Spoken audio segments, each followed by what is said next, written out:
You need to address John John Truth. I already addressed John John. Another 7, another 7, another 7. 5, Willie Nicholson say 5. G went there and say 10. Right. Let me see. All right. I got 1, 2, 3, 4, 5, 6, 7, 8, 9. 9 of those. Then I got right here 1, 2, 3, 4, 5, 6, 7, 8, 9, 10. Okay, we playing up to 7. Let's get this cracking. Ooh, Kenshiro ain't in here. Okay, let's get this cracking. Winner get $20. Somebody like, oh, that's a bag of crack and a blunt.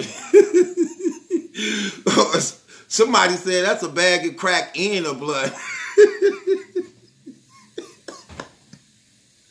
Y'all ever saw them one crackheads who smoke crack but be trying to hang around the brothers who get money, or you know, the younger guys, and be trying to act like they don't smoke crack, and when one of the brothers try to roll up a blunt or something, they want to hit the blunt but know they smoke crack. Like,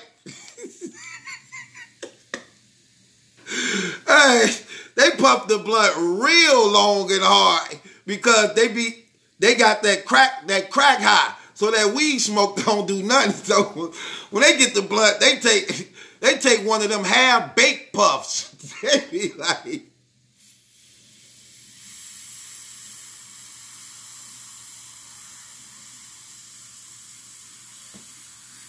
hey, the blunt be going. When you hand them the blunt, it's this size. You get the blunt back, that blunt be that size. Like, dang, dog. He like, man, that's some Reggie. Everybody else high as hell. He the only one that ain't high. He like, oh, that's some Reggie, man. That crack high to make that brother know. Come on, y'all. Let's get this cracking. Okay, y'all. Battle Truth Trivia. Let's go. Here we go. First question. Get ready. Hands off the keyboard while y'all be typing and somebody type it up before y'all. First question. Here we go. This brother wore a thong outfit. This brother thonged himself in a real thong outfit, and he called himself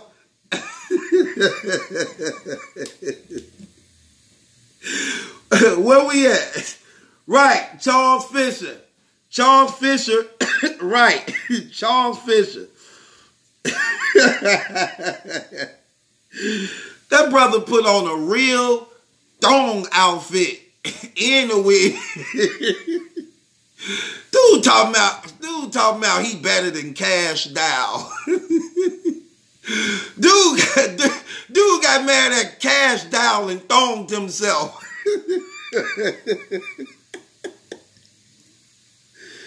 Man, Charles Fisher, you make the more of this. Next. Okay, here's the next question.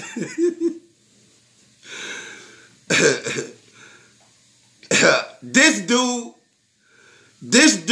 allegedly begged the transgender to give him some sex, and the transgender turned him down. The transgender turned him down. Who got turned down by a transgender?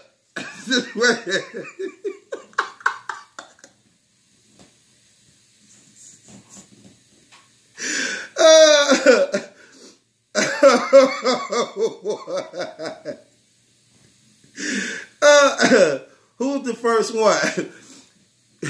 Dre the Great first. How you get turned down by a transgender at your mama house? Then him and Surf got a song called at my mama's house. Right, right. Right. At your mama house. Oh, man. Right. Okay. Y'all ready for the next question? This the next question. Okay. Now, I'm sorry. This person, listen closely, y'all. This person threatened to rob somebody and got knocked and stumped out. He got knocked out and stumped out after threatening to rob these two brothers.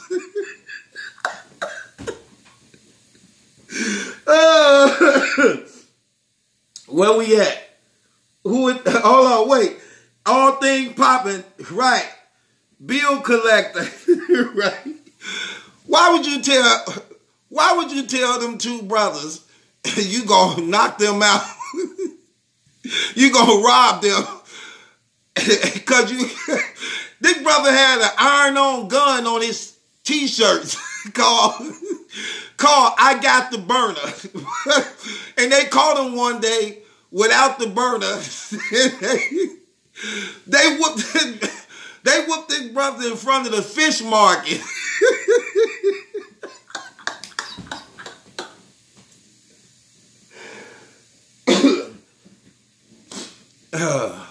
That brother did an interview with his head hanging out. It had a slice in it. It had a slice in it with some of the leakage, the leakage. Where the peroxide supposed to fizz up on. He did a blog with that. Really came on TV like, yeah, they got me. Yeah, they got me, man. That was messed up, though. What? Wait, this brother was like this. Wait, what is that? Wait, hold on, man. I got to have a box full of stuff right here sometime when I'm doing this. Wait.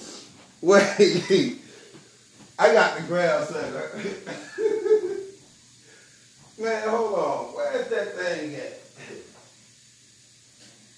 Let me see something right quick.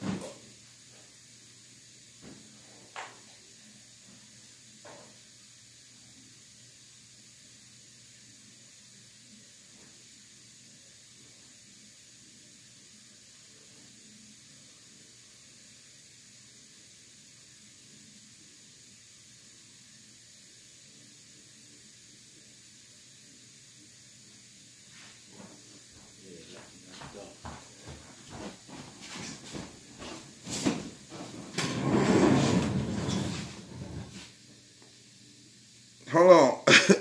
That brother, I was hanging out like this. He like, yeah, that's messed up. That's messed up what they did. That's messed up. He knew I wasn't gonna really rob him. He just wanted to do that anyway. He trying to mess up my career. He tried to mess up my career. He just wanted my baby mama.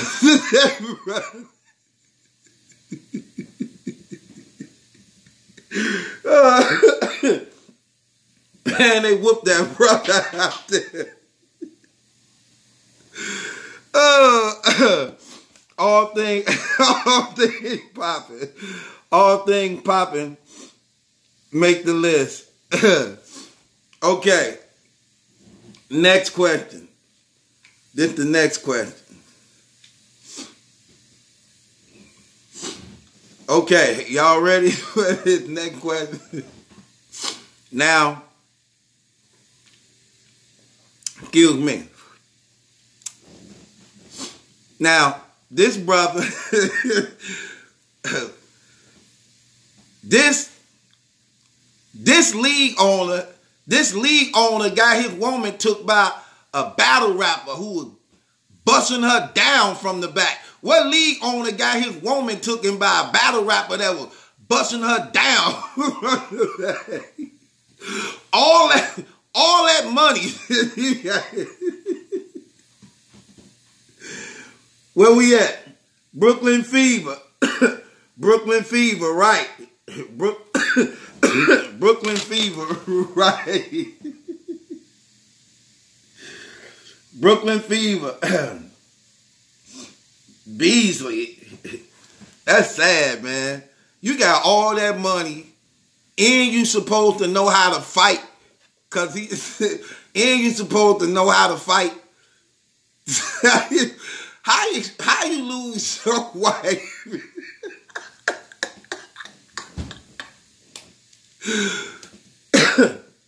Man, this game is crazy, man. Okay. How you do that? All that money. Excuse me. It's the next. Here go the next question. Oh, I put them down. Right, I put them down. Okay. Here go the next question. Y'all ready for the next question? Here we go. The next question is this. Hold on. I'm sorry. I got like 5 of them just came to my head. But I'm gonna change it up a little bit. Who said this in a battle? Who said this in a battle?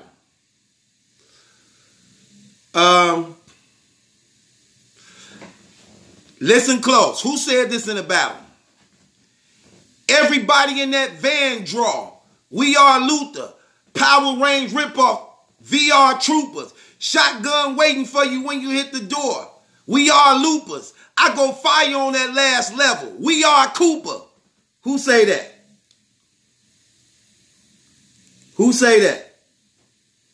Right. Right. Jilla Combs. Daylight. He snapped on that.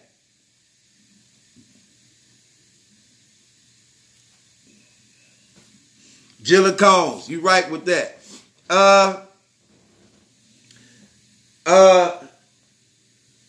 Let me see how good y'all is with this. Genetic. Okay, watch this. Now, who said this? Who said this, y'all? Listen close. Who said this? He said, when the 4 on me, it's no auto shot. So you better not leave the house unless you dress like RoboCop. Who said that? Who said that? Let me see where y'all at. Let me see where y'all at. Y'all supposed to know battle rap so good.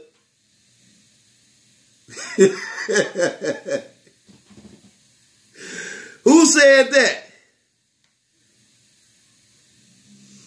Come on, man. Yeah, I'm going to help you out a little bit. Y'all going to have to go back a little bit. Just a little bit now. Not none of these new age dudes. None of these new age dudes. When the 4 on arm, now stop. You better not leave the house and let you dress like RoboCop. I'm going to give you another hint, too, in case y'all don't look. I'm going to give y'all another hint, too. He said this.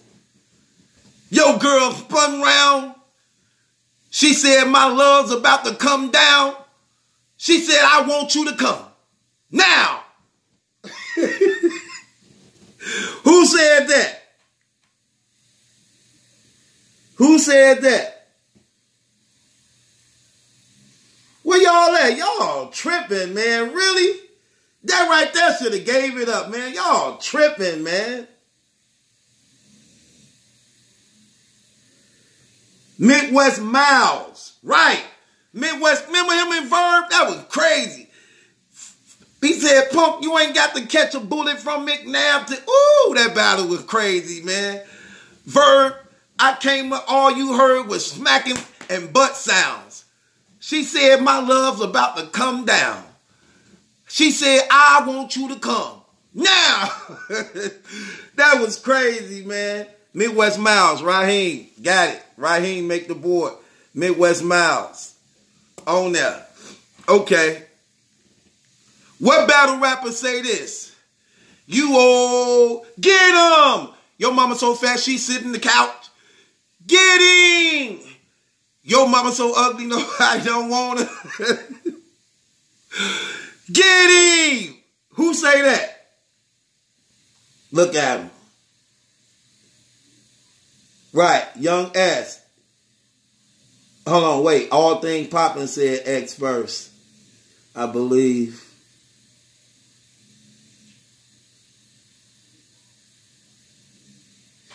Dude say I gotta go up in the chats. I be picking the wrong person. No, I don't. I'm looking at them. I'm looking at them as they popping up. All thing popping got that. All Thing Poppin' leading it with 2. All Thing Poppin' leading it with 2. Hold on.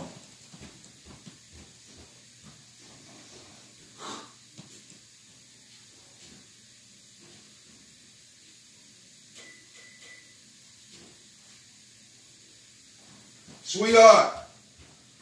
Sweetheart.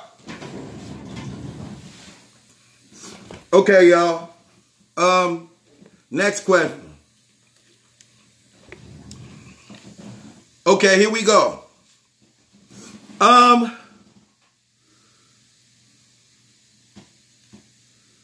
Okay. Next question. Get ready, y'all. Here it come.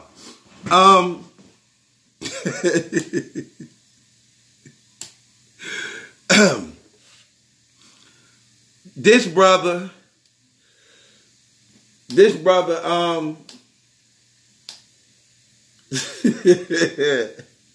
y'all ain't gonna get that. Hold on, that's an inside joke. I want to make it fair for everybody. Okay, this brother right here. Let me see. Hold on. Let me get my thoughts together. This brother, everybody accused this brother. Wait, that's 2 of them. That's 2 of them. I can't say that neat. Sweetheart, you got to cut it too. Huh? You see the piece of slice on the thing? Huh? It's on top of the deep freezer. Okay. Here we go, y'all. This brother was in the park. This brother was in the park with a whole bunch of white people dressed up like Harry Potter playing Dungeons and Dragons. What black dude was in the park with a lot of white people dressed up like Harry Potter with a real magic wand in his hand and a cape playing Dungeons and Dragons? Who was that dude? Let me see where y'all at. Who was that dude? Let's see if y'all get it. Wait, there you go, right there. Wait, hold on. Right, I was just finna say somebody. You right. I got the first person right here.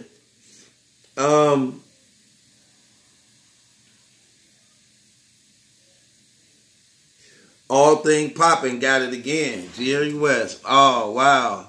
All Thing Poppin' got 3. He killing y'all. Yep, he got that right. All Thing Poppin' got that right. Okay. Okay, here we go. Here we go again. Listen up close, y'all. Listen close. Listen up close. This brother, what show this brother. Hold on, I'm trying to see how I'm gonna word this.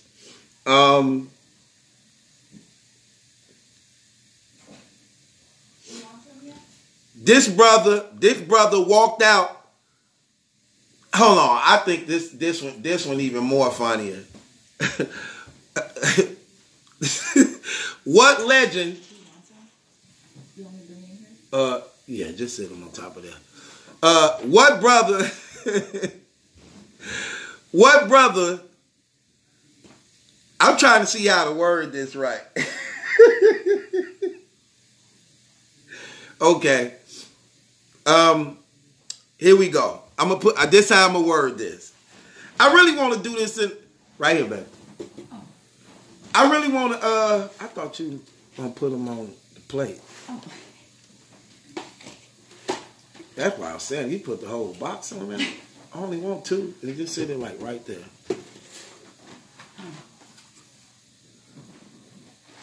Oh. Damn, you sliced them up like the restaurant be doing. Take two there. Thank you, baby. My bad. Okay.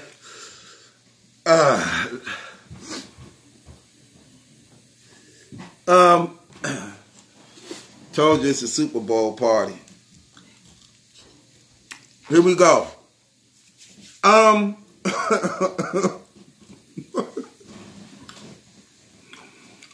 Okay, here we go. This brother walked off. This brother walked off a podcast because he didn't want to hear nothing about smack. Who was the guy that walked off the podcast because he didn't want to hear nothing about smack?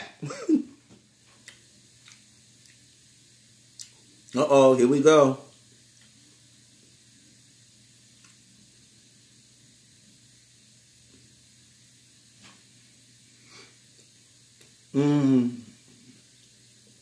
Easy life, say J Mill. That's true. Easy life make the thing, say J Mill.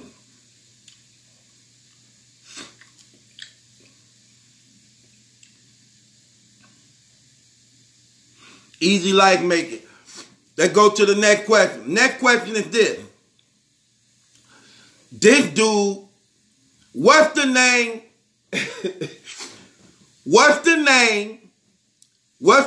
Listen close, y'all. What's the name of the show that started their own show after they left his show?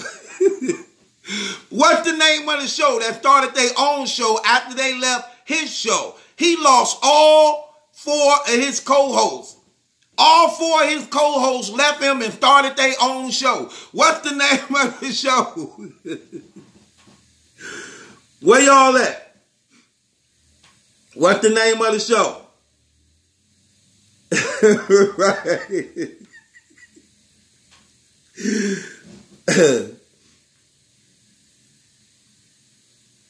Brooklyn Fever. Hold on, let me make sure you first.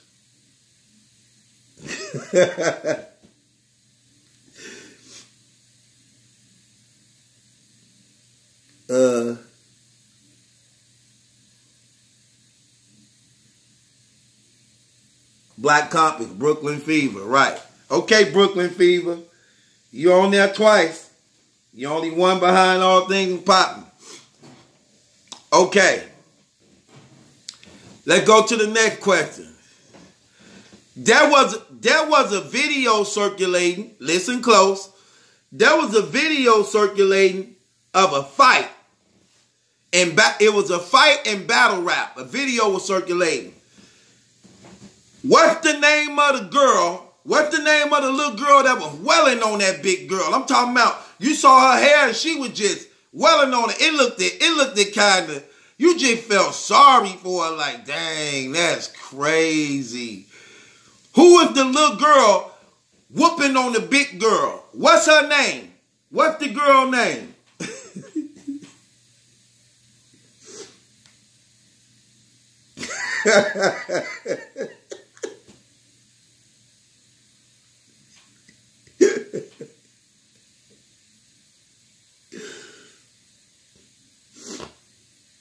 Right, Finesse King. Finesse King. make the Farrah Funeral. That's right. Finesse King. That's right. Next question. Okay, here's the next question. What was the name of that event?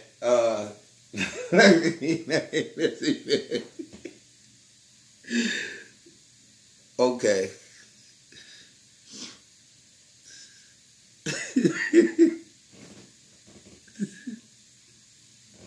Wait.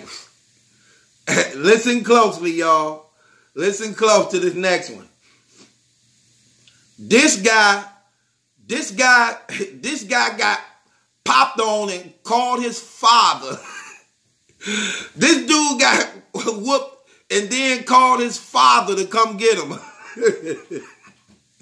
Who father had to come get him after he got knocked out?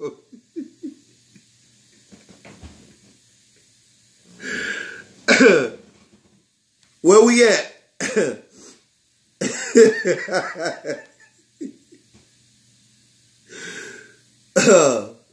Let me see. Jalen Wilder. Jalen Wilder make the list. Yep. Jalen Wilder make the list. Yes. That brother called his father to come get him. He said, he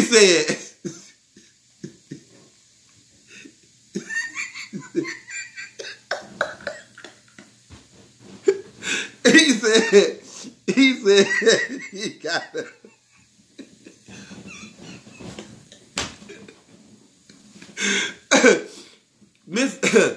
Mr. Stop Being Dirty got his dick knocked in the dirt.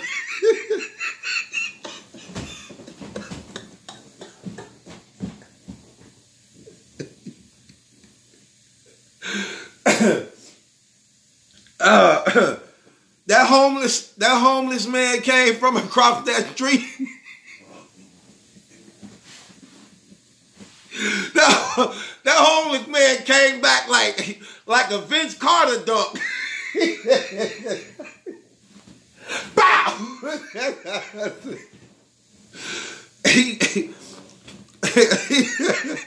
He dropped that Greek. The ragu.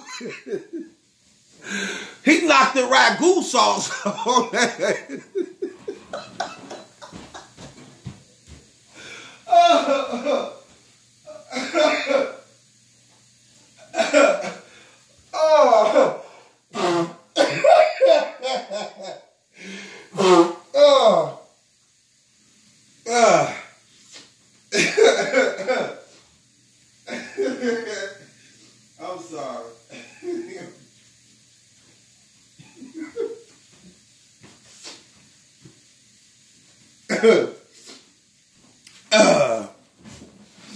I'm sorry. I'm sorry. That man, oh, this man, like, bow. I'm talking about the ragu and gyro meat came up out the brother. Then that little dude jumped off. That little dude said, "You learn your lesson? You learn your lesson now? You can't do nothing. No more events for you. No more events for you. No more events for you. You can't come out. You can't do no more battles. This is it for you. You hear me? You hear me, right?" And little dude walked over to ARP meeting.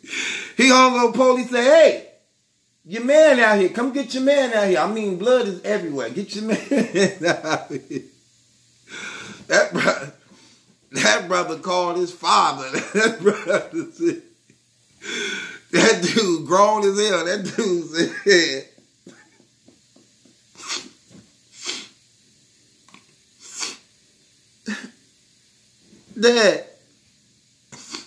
Dad, what's going on? What's wrong, mijo? Dad, where you at? Calm down, mijo. What? Yeah, I'm at the event. You what? I'm at the event. Okay, what's going on at the event? Come get me.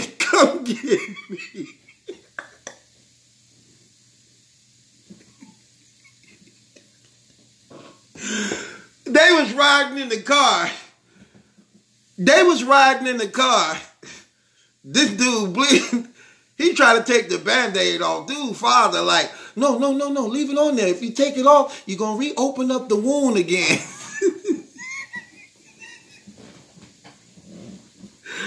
That was crazy battle rap, man. You only get this stuff in battle rap.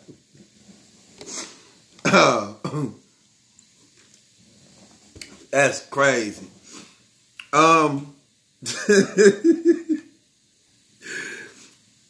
I'm sorry, man. I ain't made it up. Next question.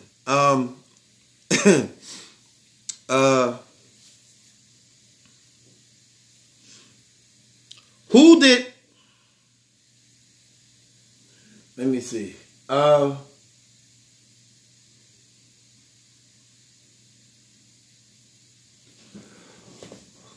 Who? Hold on. Wait. I want to make sure I word this right.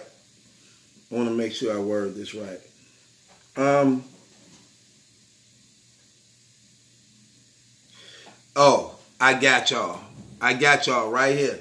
A lot of people ain't gonna get this. This one gonna be kind of hard.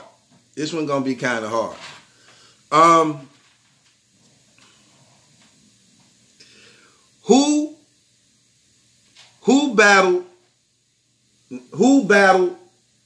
I'm trying to word this right. I want to word this right. How should I word this? Forgive me, man. I still gotta calm down. My nose running like a mug now. Okay. How do I word this?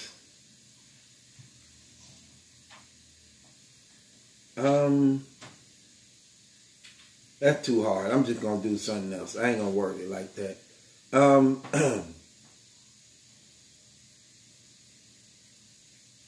Okay. Back to battle rap.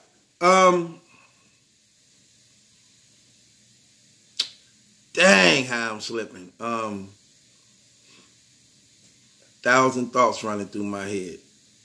I'm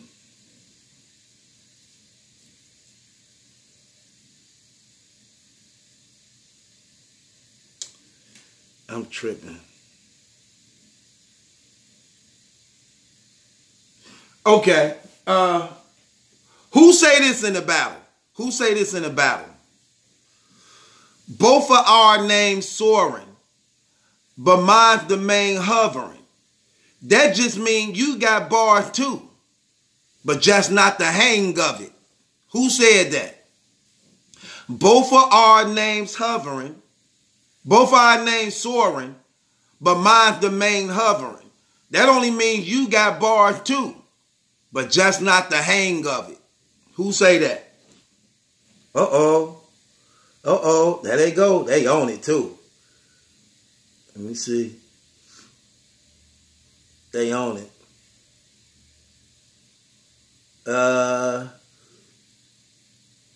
Who was first? Brooklyn Fever. Okay, Brooklyn Fever. I got you. I see you tied up. With All Things Poppin' 3-3. Going into the next question. Who said this?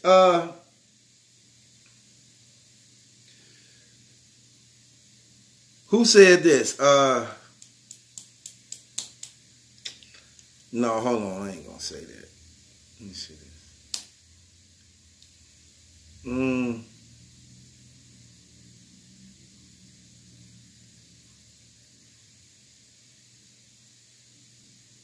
Okay, here you go right here.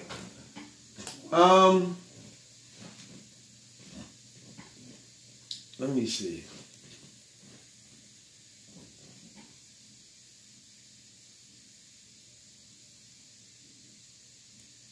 I'm finna go to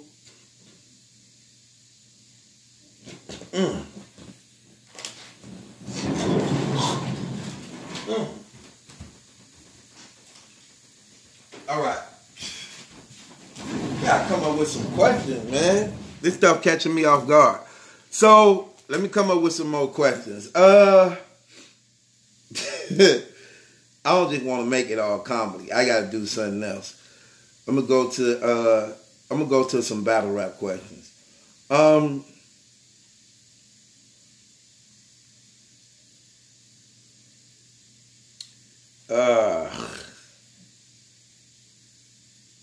Okay, here we go.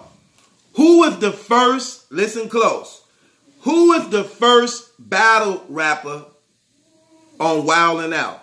Who was the first battle rapper to go on Wild 'N Out?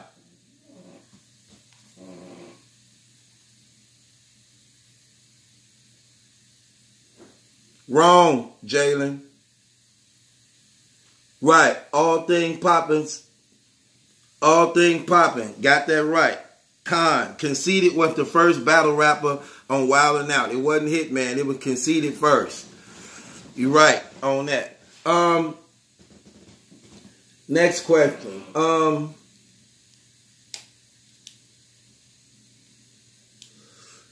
Who won the Total Slaughter event? Who won the Total Slaughter event? Who won it?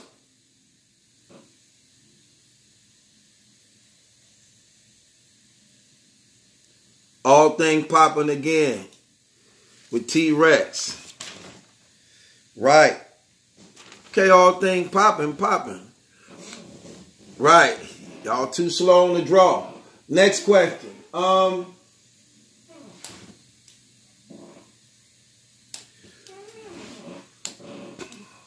Who was the first battle rapper to travel? Who was the first battle rapper to take battle rap out of the country? Who was the first battle rapper to take battle rap out of the country? All things popping again. Arsenal. Man, brother, what you got? Come on, man. We got to get him, man. Right. Okay, watch this. Who was Verb battling when he said this in a battle? And the fact still remains. Who was he going against? Who was Verb going against when he said that in the battle?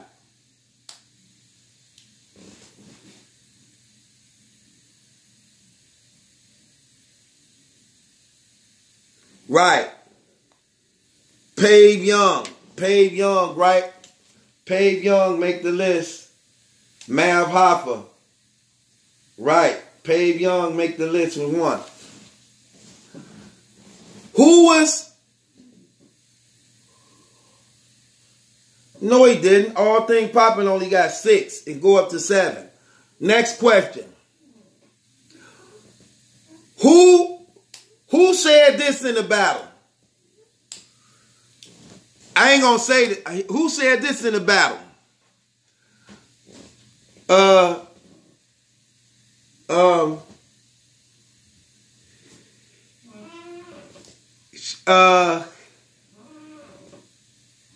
If she ain't got a face of Ashanti, the body of Atanta, my thoughts on this battle, Akuna Matata. Who say that? Who say that?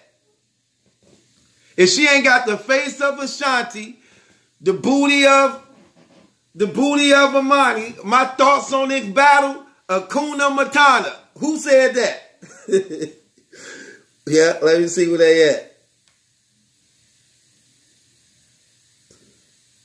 Let me see. Right, B Woods. B Woods with the Sue Surf. B Woods make the list. Right, B Woods. Surf said that.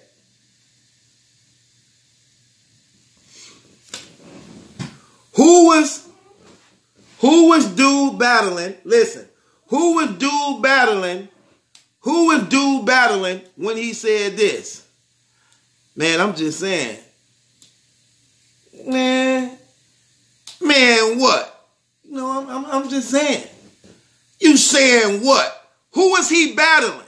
Who was he battling? That's the question. Who was he battling?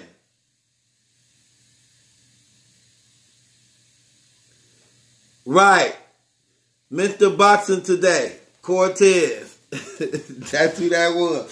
Hitman versus Cortez. Man, I'm just saying. You saying what?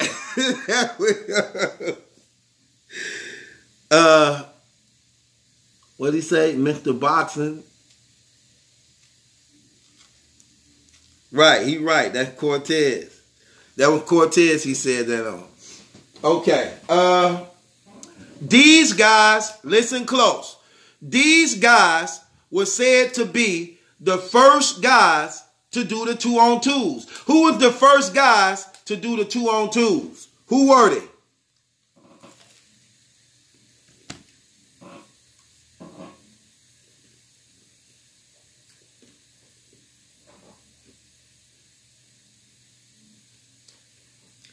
Two guys.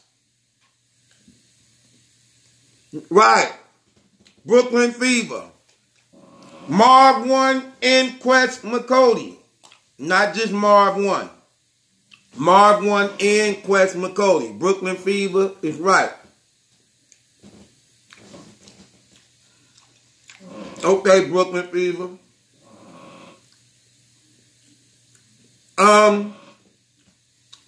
Next question. Next question.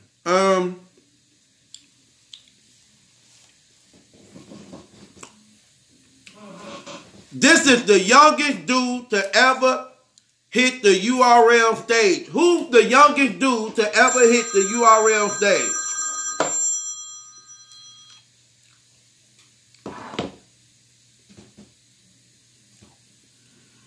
There we go. Jalen Wilden. Jalen Wilden with the chest. Okay, Jalen. Right. Listen close. Who is the king of the dot champion? Who is the king of the dot champion?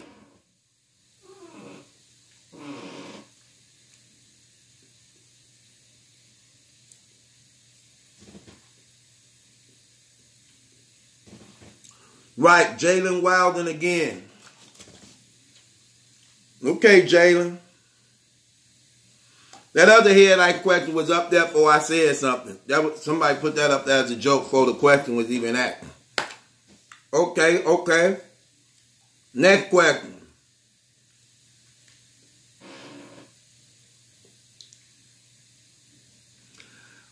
Who is, now y'all got to know, now y'all got to really know this. Y'all got to really know this. I know a lot of y'all gonna get this wrong because you think it's easy. Y'all gonna get it wrong because you think it's easy, but here's the question. Who is the original queen of the URL? Who's the original queen of the URL? Let me see where y'all at.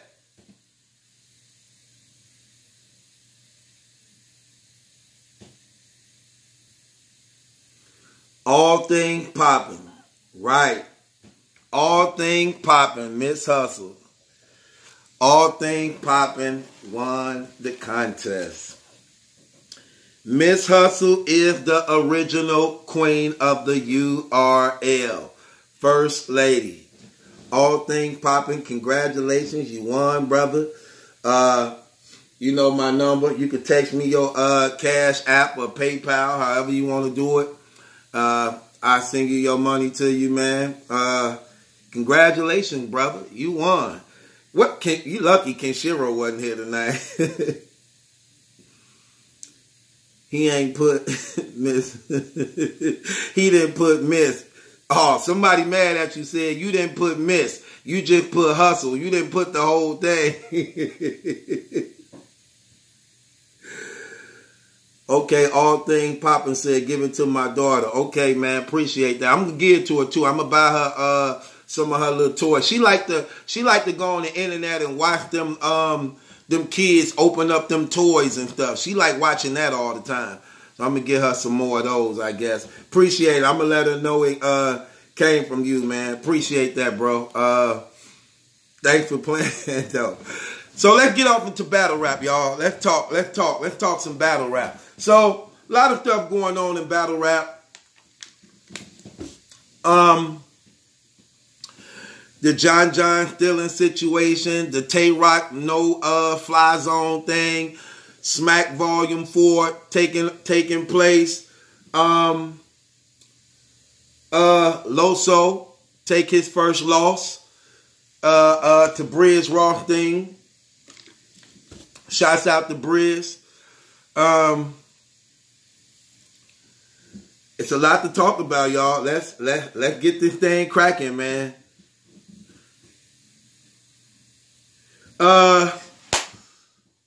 Let's talk about some things. Oh, we have a night court too. Night court too. Y'all can call up if y'all want to put cases on people. Oh, and we got the Fantasy Battle League. Call up if you want to make the Fantasy Battle League list. I still got like 20 more brackets. If you want to make the Fantasy Battle Rap list, call up.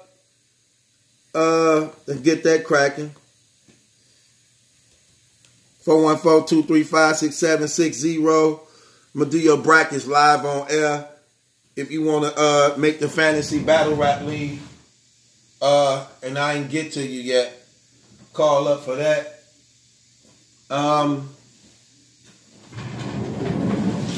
We definitely going to get that cracking. Any questions y'all got you want to ask, call up. Call up too.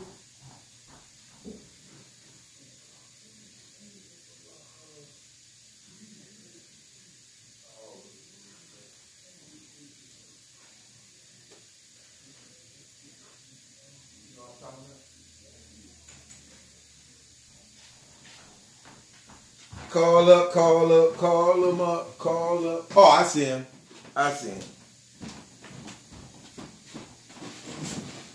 Okay.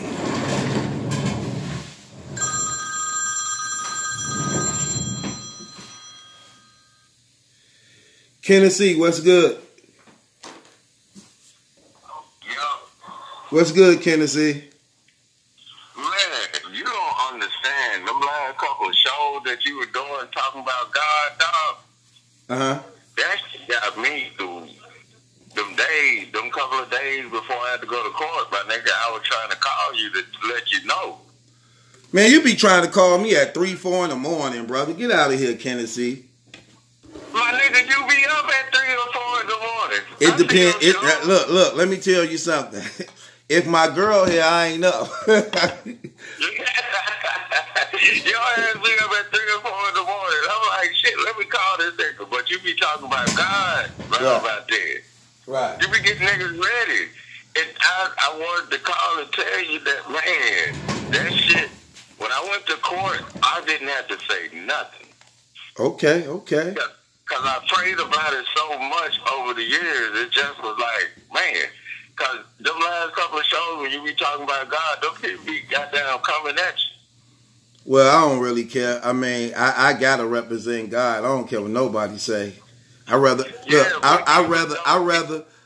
have God as my leader in chief than Crips and Blood and GD and Vice Lord. God is my king. Yeah.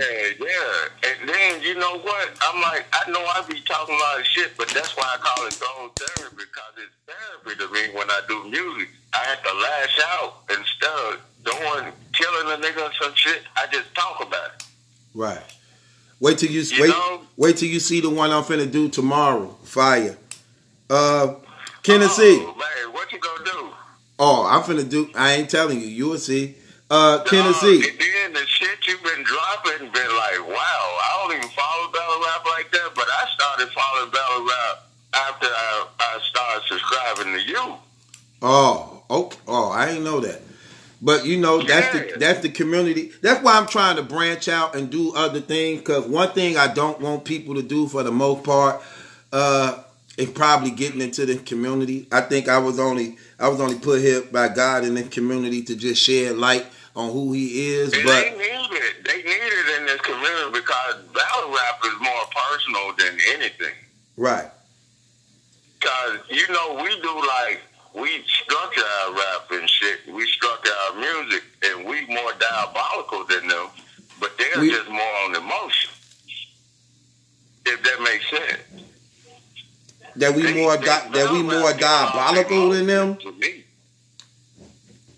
Yeah, I'm looking at it like, cause I've seen battle rap, and I'll be like, these niggas finna fight. You get me? But I'm like, it's more structured off emotion. Them boys be ready to go at it. You know that when you seeing them. Right. You know? And it's real dangerous. Okay, Tennessee. Let's get to this battle rap fantasy league. You ready? Yeah. You remember how I go, right? No, I don't remember how it go, but I need to see the list, and then I'll pick my own one. Even me not looking at battle rap, I can look at the list and probably pick out the winners. That's how cold I am. How much is it to get in? Nothing. It's free. It's free. Oh, well. It's free, and I pay the winners who win. I pay them. Whoever wins. It's free. It's for the people. Oh, well, you know what? Because I did this shit with fantasy football, and I told them the Patriots were going to get it anyway. It don't even matter. Yeah, they won. I don't know what they won by, but I said it was going to be a 7-3 game or whatever, some weird-ass score. It's going to equal up to 10, or I don't know. But I called that shit. Try not to cuss so much, Tennessee. Oh, am I live? Yeah, you live. You didn't know you was live? Oh, my bad, man. I'm sorry to all you listeners, man. I'm sorry. This Tennessee 808 Street really started. Oh, you didn't know you was live, brother? No, I didn't know it was live. I thought it was another number you wanted me to call into, but I was just hitting this one. But you know what, man? When you were talking about God, man, that got me through that. And then when you talk about God, people get real angry. I noticed that too. Well, you know what's crazy about them getting angry? They still stay around to hear it, huh? Yeah, and then it was real crazy. Every time you talked about God to people, they would get mad. They had like anger in them. Which make no sense. So do you mean to tell me I can talk about battle rappers and it's no problem, but if I speak about God, it's a problem? So are you saying this the era we live in where battle rappers and entertainers and people that's popular is more respected than God? Yeah, and then you know what? That's what's crazy about it. Because I noticed that when you started talking about God to people, they got angry. And it was real crazy. And that's why I was calling you, because I went to court on Wednesday. You remember I was telling you about my kid and then going through this situation? And I just sat up in court and I just let them do them. And they knew it was in me. You know? Even though I talk my shit, but God's still in me. You know? Okay. And that was crazy. Every time you talked about God, because the last couple of weeks you've been talking about God, and everybody you talked to them about, they were mad. They seemed to get an anger for no reason. Well, probably because they wrestling within themselves. I mean, I used to be that way too. I hear things about God. It bothered me. I really, I really didn't want to hear it. So, I don't know. But as long as they stay around, whether they like it or not, and they stay around and listen to it, who knows what God gonna use. It was mind-blowing because when I used to talk to people about God, they thought I was crazy because of the shit I talk about in my music, but they don't understand. I'm venting in my music. That's why I call this shit flow therapy. Because it seemed like, at a time when don't nobody want to hear you, you just start talking. You get me? You said what? I call my shit flow therapy because it seems like when somebody don't want to hear you, you just start talking, and then they think you crazy. And I'm like, I always talk about God in my shit. and they think just because I curse, I'm not talking about God. I'm like, you motherfuckers. Like, you motherfuckers. Tennessee, you still cussing, brother. Hey, but you know what? I couldn't help it just then because of what I went through in court, man. I was talking about, it was like, I'm trying not to curse, but you know what it is, man. I'm like, come on, man. Like, sometimes you have to get it off your chest. Right. If that makes sense. Well, yeah, I hear it makes sense, but, just out of respect for the channel and the people that's watching. Oh, yeah. Oh, because you know what? I did not know that we were alive. My bad. Yeah. My bad. Well, we definitely bad. But I did notice that every time you talked about God, people got a certain way. No big deal. I mean, like I said, some people just wrestle within themselves. I used to be that way too, so I understand the process. But as long as they... So what's going on with the battle rap community now? Like, you be posting videos like crazy. I don't even know what's what right now. Like, what's going on now? Nothing really. Just an event coming up, a big event coming up, the first event of the year for the biggest battle rap platform in battle rap in the United States, Smack Volume 4. So that's gonna happen. The last one I saw, you were talking about somebody was trying to go against Smack them level or something.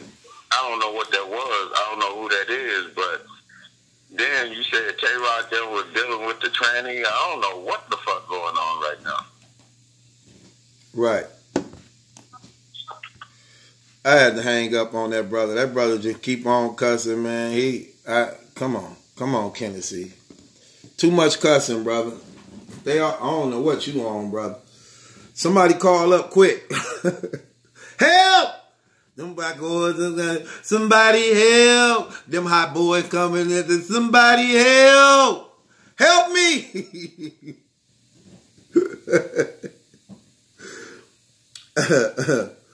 Somebody help me, man. Okay, that's what I'm talking about. What it do, Chris? What's going on with you? Thank you for rescuing me, brother. Hey, man, I had to, man. Like, I appreciate dude talking about God and all that, man. I'm a Christian, too, but yeah, okay. He was wilding, man. He was wilding, especially with all the cussing and all that. We don't cuss, but it's all right. Anywho, man, did you see that PSA interview, man, with John John? No, I didn't at all. When did they release it? He released it today. And John John on that line talking about, well, I ain't steal from the community. I just, man, the people are stupid. You know how that is. You know dang well, you put on a battle, man, unless you stand for 1 round, people going to assume it's 3 rounds. You know what I'm saying? What did he say? You know what? What did he say? He on there talking about pretty much debunking the whole situation, talking about he's making it a big deal, the battle community making it a big deal. Oh, it's only $35. Oh, y'all assumed that it was a 1-rounder. I never said it was going to be a 3-rounder. That's on y'all for assuming it was a 3-rounder. You know what I'm saying? Stuff like that. I'm like, dude, that's trash. That's funny, man. Well, I'm definitely going to look.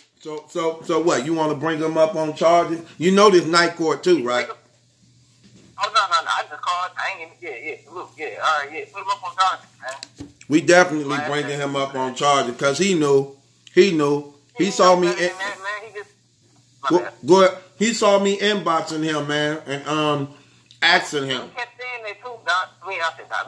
That was true. When you go listen to it, it damn near seemed like he was talking about too, because he's like, yeah, nobody asked me. Nobody was asking me was the one where I'm like, get up out of here. He said nobody asked him what? Nobody asked him whether the run on. That he made it a point to keep saying that. You'll hear it when you listen to it. I showed it. Like, come on now. Yeah. But that's pretty much it, man. I just want to let you know about that, man. Like, okay, well, I appreciate you. Hey, let me ask you, Chris. Yo. Did you do your fantasy your fantasy battle rap thing yet? Oh, no, I didn't even do it. Come on, let's knock it out real quick. You ready? Yeah, this name the battles. I forgot who battling. It don't matter. You only picking the rounds. You know how the rules go, right? Yeah, I know how I go. I just forgot who battling though. This name okay. Me, then I Let's go. Geechee Gotti versus Arsenal. Geechee third, Arsenal second. John versus Old Red. John second, Old Red first.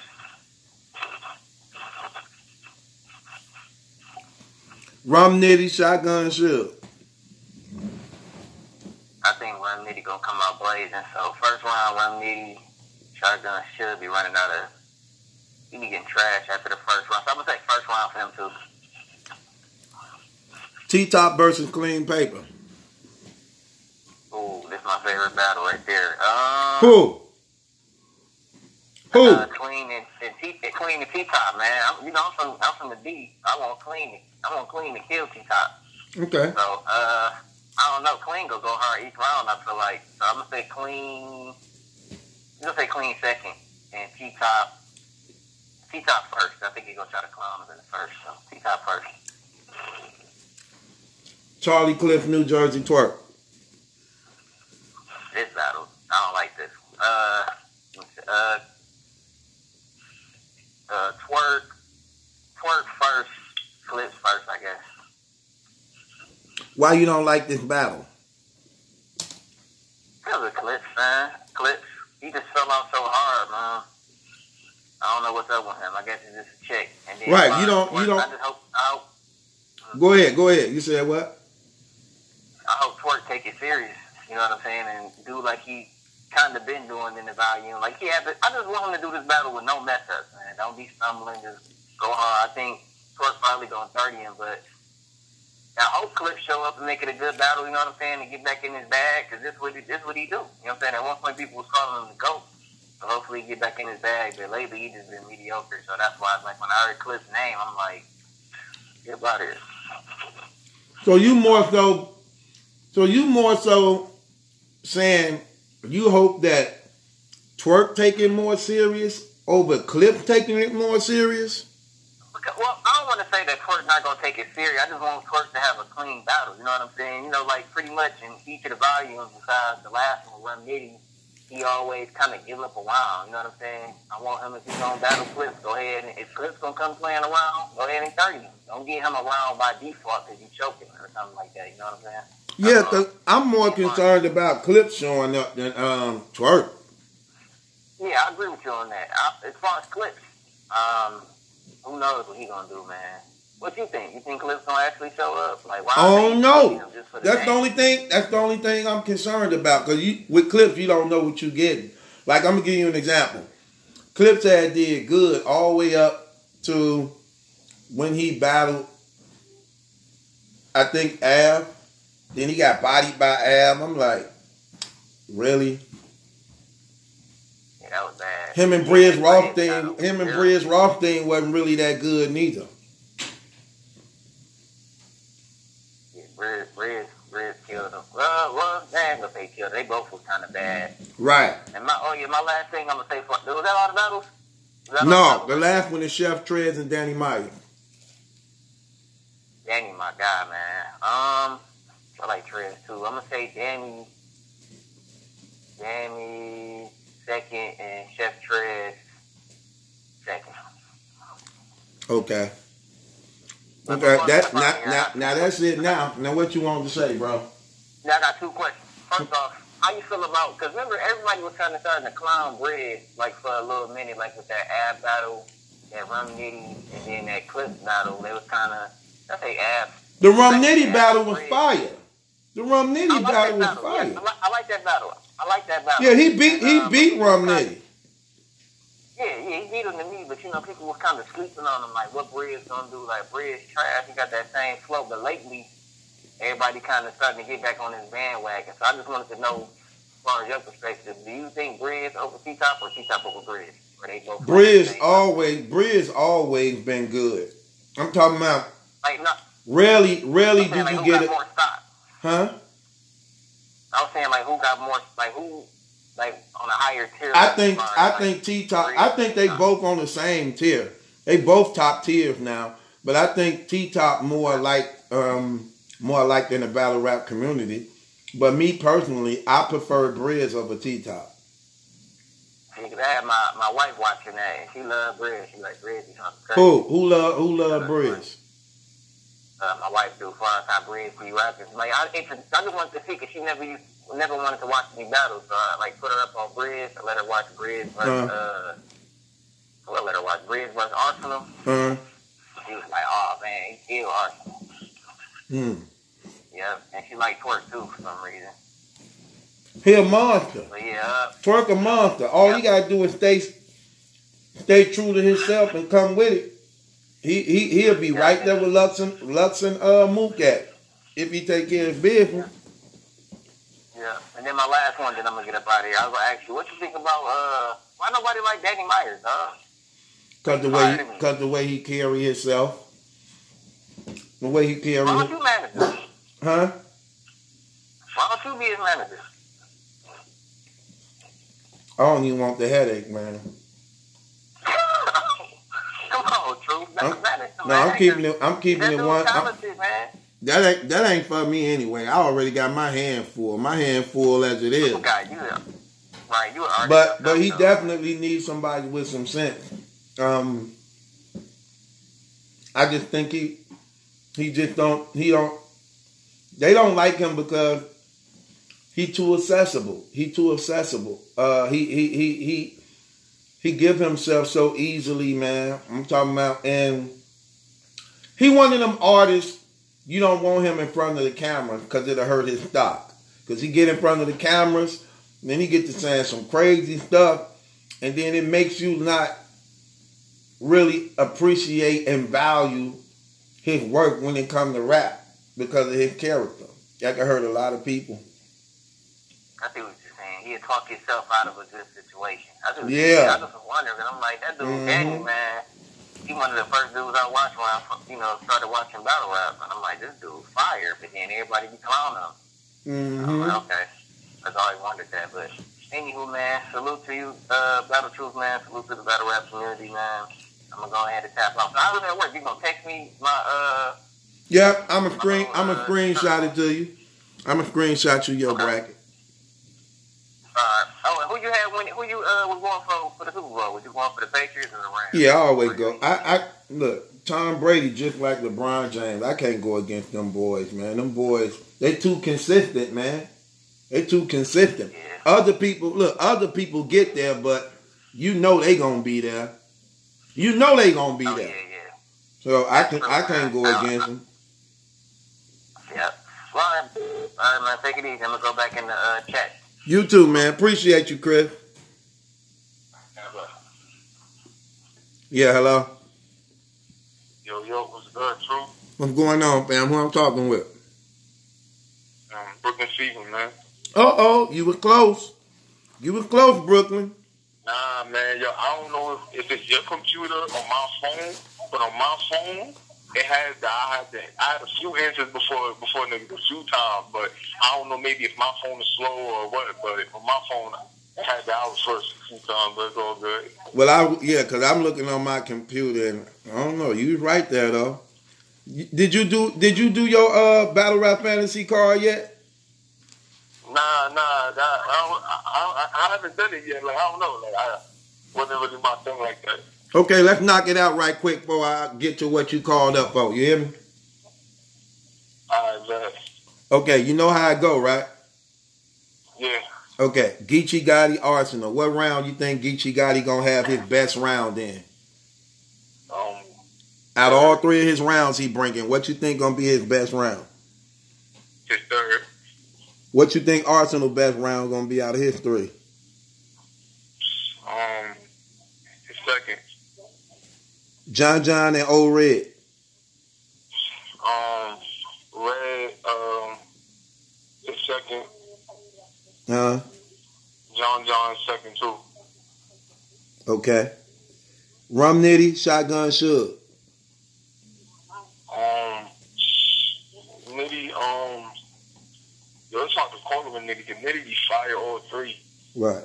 I don't know. I probably have to say his second. And Suge is his first. Okay, T-Top, Clean Paper. T-Top, his third. And Clean, his second. Charlie Clips, New Jersey, Twerk. Twerk third. And Clips first. Danny Meyer, Chef Fred. Danny Meyer second. And Trez second. Okay. That's it. What's going on with you, Brooke?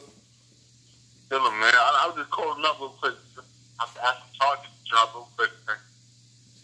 Hold on, your phone was breaking up. What you say? I said I was just calling up real quick. I had some charges to drop real quick. Come on with it. Let's go. Yeah, man. We got to drop some charges on goods, man. We got to do it. Goods? Yes. Okay, you got to fill me in on this. What happened? Alright, so you already know it's only a few. Alright, people already. It's already hard for battle rappers against like the mainstream of music. You know what I'm saying? Because only a handful of them make music, right? And Surf just came out with a fire. You know what I'm saying? Taste, you know what I'm saying? Even if it's not mainstream, it was still fire for battle rap. It's only a good look. Right. Then you got this nigga Goods. He dropped the song with the video. Like a couple of days ago. First of all, I think he set battle rappers back another 10 years, man. What? Yo, this nigga picked some old Bill Cosby doing the blues beat, rapping like motherfucking the hippity hop. Like, it was trash. Is it new or old?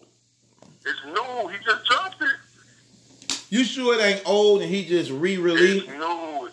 So if you go on his IG, he promoting it now. Like, it just came out. And like cool. And it's that bad, like, bro. Cool And it's really that bad. The beat's trash. His lips. What he said? Got the toy. He said something like, "Got the toy in the box. It ain't a kid's meal." Oh, okay, I gotta listen to this. True. The beat is first of all, the beat is like basically when I'm listening to it, right? I'm like, alright, if I'm good, man, there's no way I'm letting him leave the studio with that. Like, there's no way I'm letting him save that song until his flash drive. Like, that ain't, we deleted that before we even that's not getting out. Right. Wow. I gotta listen to this. And so I just feel like as battlers trying to prove that they can make music to get to the mainstream, I think it's songs like that set these niggas back. Like, when niggas hear that, they be like, this is why we don't fuck with y'all like, mess with y'all like that, because y'all out here putting out this.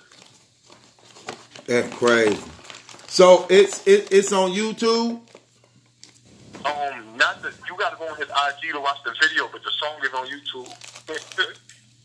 That's what I'm saying. The song on YouTube, right? Yeah, man. Okay, that's one. What's the other one? That one I had because I had just heard this song literally like an hour ago, and I was like, oh nah. What? So do that make you, when you hear that, do that make you like really think about the Cassidy battle? Like, who did you have in that battle anyway?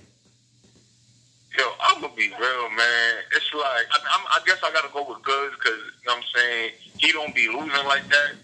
But I'm gonna be real, like ball wise, like I don't like, it's weird. I think ball wise, Cassidy is better, like as far as him on songs. But then I can't judge it because if I'm just judging off of that one battle he had, then I guess good. But I'm not that impressed with Goods either. Okay.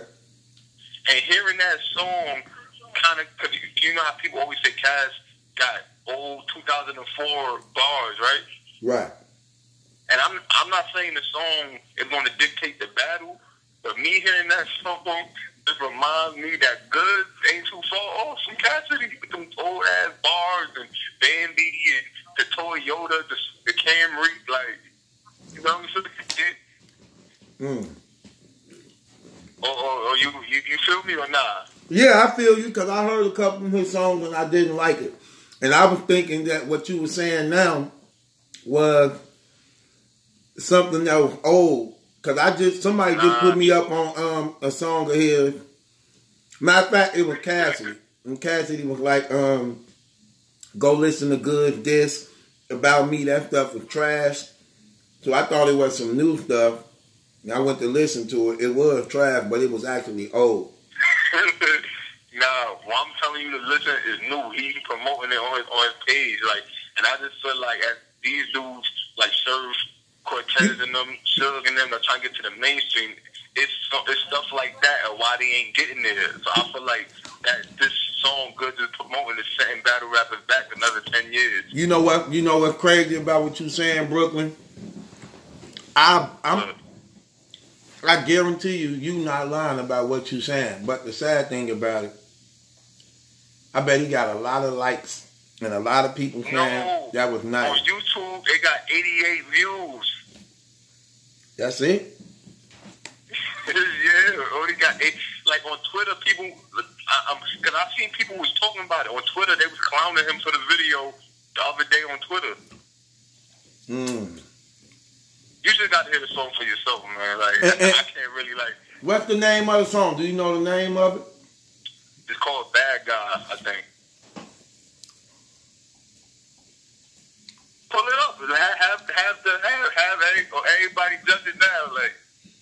No, because if I play it, it's going to give me a copyright. Yeah, you're right. Well, everybody go check that out. Y'all be the judge. And y'all come back and let me know. Bad Guys, huh? Yeah, man. You need to get locked up for that song, man. They need to lock him from his Instagram, man. For real, man. Bad Guys? Bad Guy. Oh, I see it. Horrible. Horrible, man. Hold on. But yeah, that. You said what? It ain't, hold on. I gotta see where. He spelled good. He spelled goods with a Z, right? Yeah.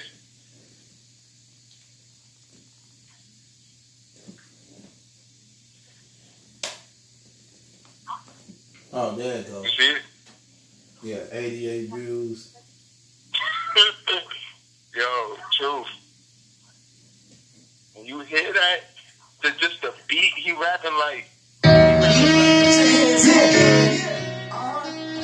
Oh yeah, I'm ready. Jump in. Wait, how you feeling though? Let me really know. Took a shot up in this bitch and made a killing though. Got the spot up with the bricks up in the ceiling though. Wait, had to keep the bitch on my vehicle. Now I'm past that. Where the cash at? 100 down for the whip, I'ma grab that. Ain't no ride up in this bitch, what she mad at? Time to curl that bird beak like a dad hat. Hey, I've been there though, I've been here though. You a real one, or you a weirdo? Few real ones, more weirdos. I be running through a bird like a scarecrow. I ain't playing, fuck what they saying. Ain't no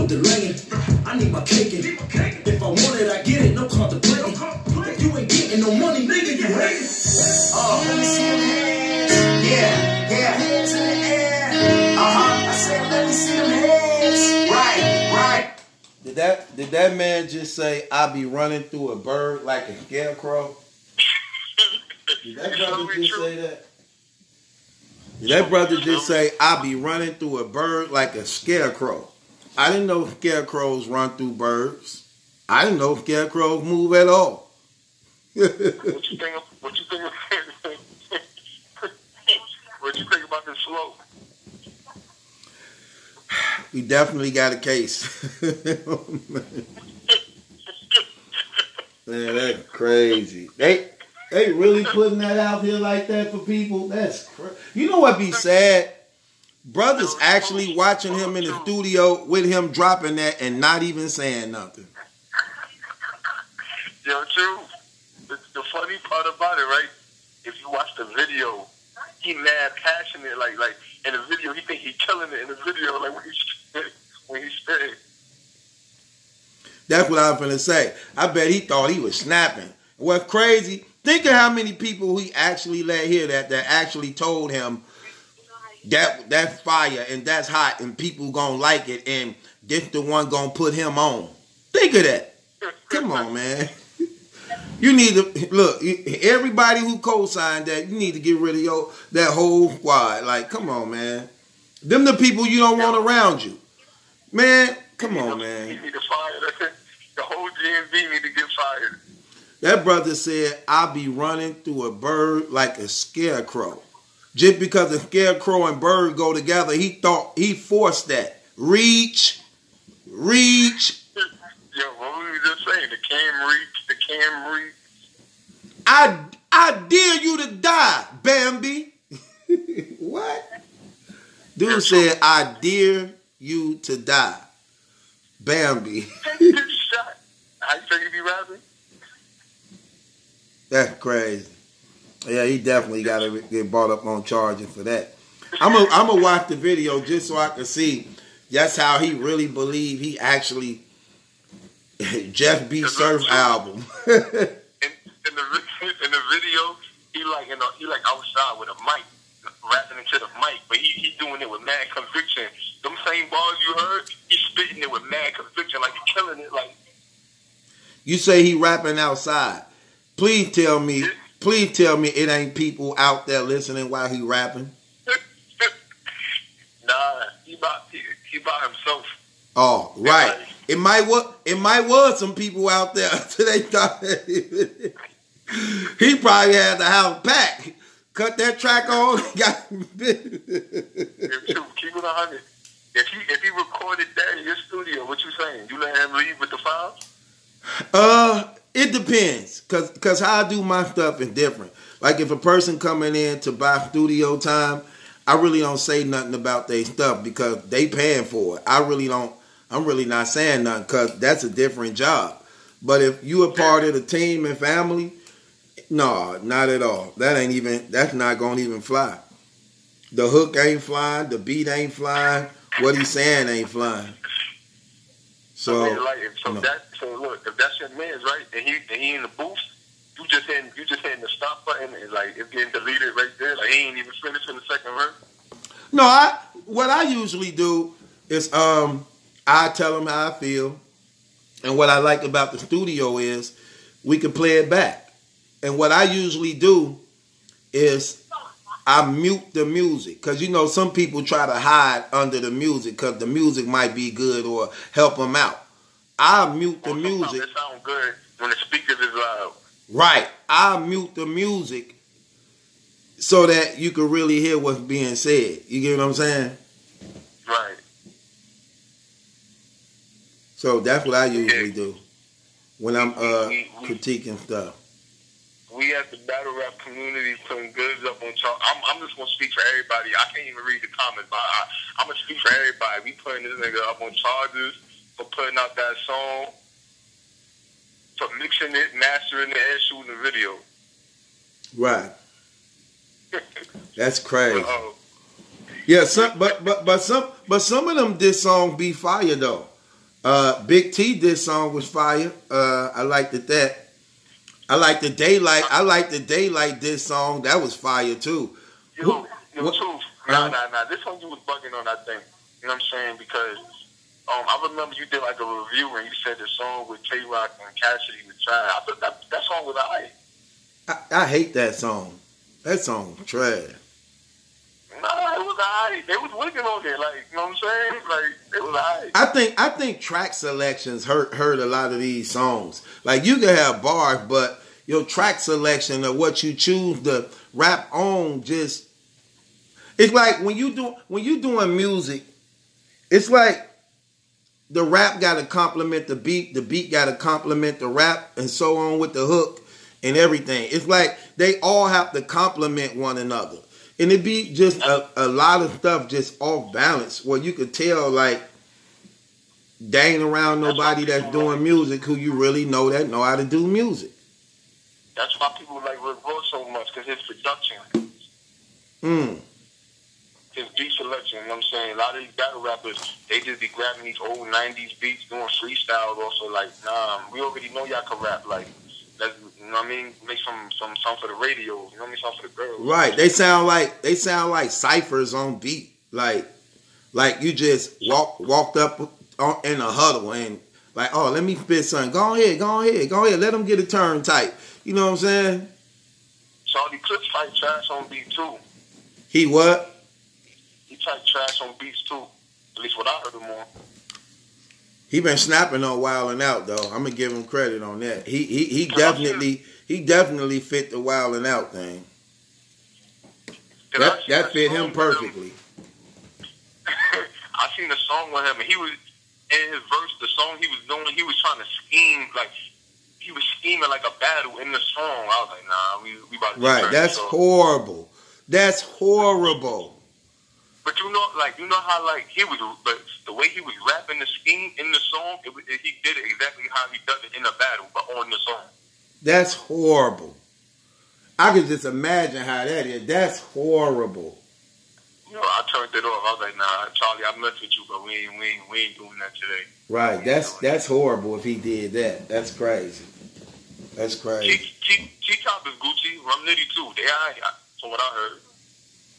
Well, I'm gonna tell you this. I heard the Bliss album, and that's been the best album so far last year. The Verb Bliss album, nice. Yeah, I ain't even hear that. I ain't even hear it. The Verb Bliss album is definitely nice. I think every song on there nice. I think he had like diverse. I don't think it was so much diverse, but the things he's saying, like, I'm gonna give you an example. What he was saying, like, if you listen to Surf whole album, Surf had the same lyrics just about for every song on his album. Like the same lyrics just about. Verb, the melody, as far as like the tempo of the beats that was used, they was like the same, but what he was saying was entirely different. You get what I'm saying? Yeah. So the stuff he was saying, it was just entirely different, man. You know what I'm saying? So his wordplay and what he was saying was different, and I actually like that album, man. But it was basically the same though, as far as like rhythm wise and tempo wise. It was the same tempo. That wasn't changed. It wasn't nothing up tempo, hype, nothing really for the club. But it was just that's what I like. Some of my favorite artists I like, they could do everything. They could do street songs, songs for the girls, songs for the club. Right. That's how it's supposed to be though. That's how it's supposed to be. That's how it's supposed to be. But I ain't gonna lie though, I've seen a few people talking about Surf, like people that don't even watch battle rap, like females too. Like the past 2 days, I've been seeing them post Surf on his album. I mean, I wouldn't doubt that. Look, I wouldn't doubt that because when you look at how music is in this day and age, where a person can buy an album and get 3 songs on it, and they used to that. This what this day and age music is used to. They used to getting a whole album and only it having 3 or 4 songs on it. Surf album, he just put out, had 13 songs on it. I actually like that 8 songs on the album. Most of the people like the 7. So that's like more than enough for them. You get what I'm saying? But overall, when you look at music and what's happening, his music not industry ready like that though, man. I think it's more so his music respected because he grind. He grind. You get what I'm saying? He grind, but he ain't somebody women trying to check into or going crazy over like a young NBA and them and all them people. He ain't cause he ain't up under the right people that can direct him where he need to be. I think when he doing his music, you can tell how he is. He's real arrogant and cocky. You already tell you really can't tell him nothing because his mind be made up a lot. So when he in the studio, yeah. Why don't you grab one of these battle rap dudes and you know, throw them some production their way, you know what I mean? Like you feel me? I mean, I want to, but they stubborn, man. A lot of them dudes stubborn. They just be believing they just believe that they don't need nobody. Yeah, I feel you. Man, I guarantee you, if I take any of these guys or girls and I produce anything from them, I guarantee you it's gonna shake the battle rap community. Easy. Like, I'm gonna tell you something about Jazz. Jazz can rap, but she can't rap like girls in this industry, man. So Miss Hustle neither, so it ain't gonna go nowhere. They rap. That stuff don't work like here. You got to have a rhythm, a swag, a groove. You know what I'm saying? With a banging beat and a crazy hook to complement it. You just can't get on there rapping and talking. Nah, that don't fly. Yeah. That don't fly. Cause see, here's the thing that a lot of people leave out when it comes to music. And this is why Pac was considered like one of the greatest evers. Music is nothing but acting on a track. Acting like a real screen script that somebody gave you. Cause you have to know when you rapping and it's a sad song, you have to know how to lower your octave down to adjust to what you trying to do. When it's an up-tempo song to get you hyped, you got to raise it up-tempo. When it's sad, you got to rap sad. When it's, you know what I'm saying? You have to adjust to the structure of what the song is asking for. And a lot of that, you got to know how to act. You know what I'm saying? You got to know how to act when you rapping. Nah, that's a fact. But yo, Truth, I could have sworn one time you said you could out rap Eminem on a beat on wax. I kill Eminem on the track. I know that. I just have to make sure I heard you right. I don't think nobody could beat me in music because I know how to do music, fam.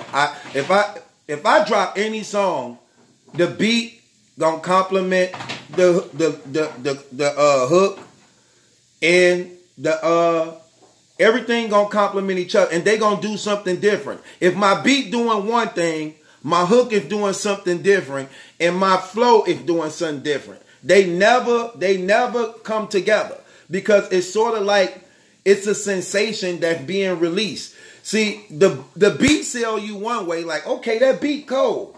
But then my hook got to sell you another way, and it can't be the same rhythm and groove as the beat. You get what I'm saying? So now there's two things grabbing you. And then what I'm saying have to complement what's going on with the beat and the hook. So a lot of it just come from experience, and then knowing the audience you trying to reach and adapt to, and get them to buy into what you actually trying to present. So all that matters, you know what I'm saying? But you have to be versatile to the point where when a person hear your album, they go on this like emotional roller coaster ride. You know what I'm saying? So that's what I like. When I hear your music, like I keep it 100, you know what I'm saying? I don't gas, I don't care who you with, I'll tell you how it is, and I would want somebody to do the same for me, you know what I'm saying? Right. But when I hear your song, I can to me, your specialty is hooks and melodies. Like that's like your strong point to me for what I hear. Like you know how to catch the beat and to get like a catchy hook and a catchy melody. Right. And in today's time, that's what you need. That's all the hits. get the verse and you got to fight it, beat and a fire hook, you got to hit. You know what I'm saying? Right. And then track selection to go with it. Cause that's basically what a song is. A song is this what sell music. The beat and the hook. If you so happen to have nice verses, that's even extra. That's better. But to begin with, your tracks got to be banging and your hooks got to be banging. If you got banging hooks and banging hooks and banging beats, you're gonna always sell. That's what make Future sell, Drake sell, Nelly sell, Snoop sell. That's what make them dudes sell like that. They rhythm, hooks, and beats. They lyrics. Go ahead. I think that's what these battle rappers need to understand. It's not just about rapping. Because, for instance, a couple of months ago, no, it was in the summer. I'm in a whip, right, with this chick, right? So, I was playing like one of my songs. I didn't let her know it was me though. It was like some party type reggae type of vibe to it, and she was jamming to it. She didn't know it was me. You know what I'm saying? And then I asked her what she thought. She was like, "Oh, that was fire, or whatever." I'm like, "Oh, that was me, or whatever." Right. So my boy, you know what I'm saying? You know how it is when you run your homies and a girl like this song and your man do music too. He don't want to play his too, right? Right. So he wanted to do the same thing I did, not let her know whose song it was. But the song he put on, it was like some type of like he was just going in lyrically, like the snapping, right? So he put it on, and then when it was over, midway through the song, she was like, can you change that? I'm not really trying to hear all that rapidy rap stuff, like, you know what I'm saying? And in the song, he winking, like in the song, he's snapping. Right. She's not trying to hear that. She want to hear something with his vibe to get her song. You know what I'm saying? That's what I'm saying. Look, and here go a prime example of that. All you gotta do is look at the battle rap community. Look at the battle rap community. In every battle rap venue, you see all dudes. 90-something percent all dudes. Why? Because the lyrical content. Women is simplistic. They don't want to, look, I don't want to listen too hard to your song to understand it. See, because we live in an era where it's everything is fast. So they want it simple. Like when I'm doing my stuff, I got to have a balance on keeping the women attention and at the same time showing my creativity as a writer by not trying to go too deep, too intellectual, too metaphorical. You know what I'm saying? I don't do that. I try to keep a balance. I might touch on it in and out, but it don't be consistent straight through. Unless I'm just trying to show a cat when it come to me just doing bars and going crazy, I can do it. But that don't sell. That's just for pride and arrogance. If you just want to show off and let a person know you got bars. But when you doing music and you trying to sell it and you want it to go commercial, you have to dumb down those lyrics, but at the same time be good enough where when you dumbing it down, it's not so dumbed down that you strike out. You know what I'm saying? Right. It's sort of like, I know I could go 10 on this track, lyrical wise, but I'm going to give them somewhere around 7 or 6. You get what I'm saying? Because you know the female got to catch it. Now, like you said, when you listening to your guy, he going hard. You like, ooh, he wigging. But she ain't trying to catch all them metaphors, schemes, and set. She ain't catching that. She just want to hear something like, she want to hear,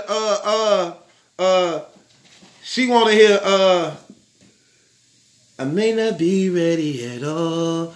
Everybody know what's done for me. See, they like that. You get what I'm saying? They don't want to hear all that. You know what I'm saying? They don't want to hear the build up. And, last thing before I go, you know what I'm saying? One, I think Tay-Rock, I think he did. I think that whole training situation is true. When, again, Brooklyn, here's the thing. If you telling the truth about it, why won't you defend yourself? I don't get it. Look, it's that, and if a trainee gonna come out, right, and gonna lie, they gonna just say, yo, we did something. What trainee gonna come out and just say, oh, we didn't do nothing, right, but he wanted to? If you lying about that, you might as well just went in, right, you know what I'm saying, and just say, yo, we did something. You mind? Right. You know what I'm saying? That's gonna get you the most publicity, the most. You know what I'm saying? Your name Right. on people talking. So why lie and say y'all did the least thing?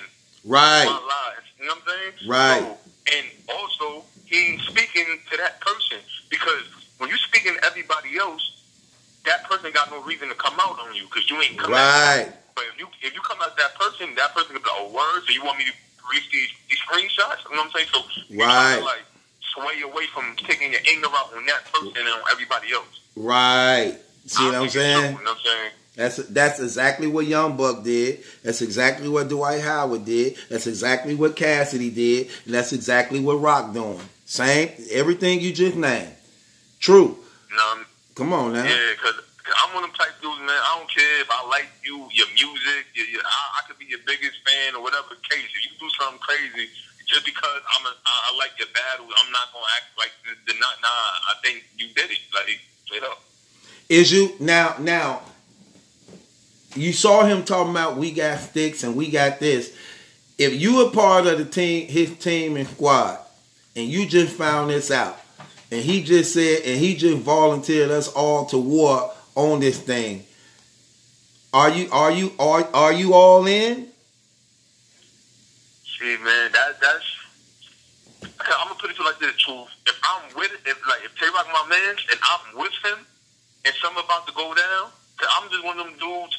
Whether if you right or wrong, we gonna fight it out or do whatever, and then I'm gonna tell you, I'm gonna bump you later about why you was wrong or getting me into it. But we gotta handle that. I'm not gonna just watch something happen to you. You know what I'm saying? If I'm with you or something like that, you feel me? But I'm saying right now, why ain't nothing happened? He already declared war. Now y'all watching all the game. You got all the tapes. You see the tranny come out, do his own. Then you see the interview.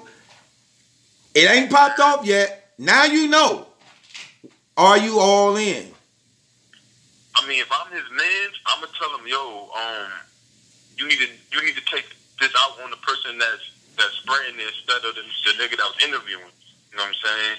I would say I think he was wrong for that. You know what I'm saying? I would tell him that behind closed doors. What if you his guy? What if you his guy and it's found out that he actually that way? Do that change the relationship? Yeah, it do. Right. Go ahead, I'm listening. Cause it's like one, you ain't keeping 100. I don't know who you are. Like you could have been lying to me about a whole bunch of others. Like I don't, you know what I'm saying? Like I don't know what type of time you on.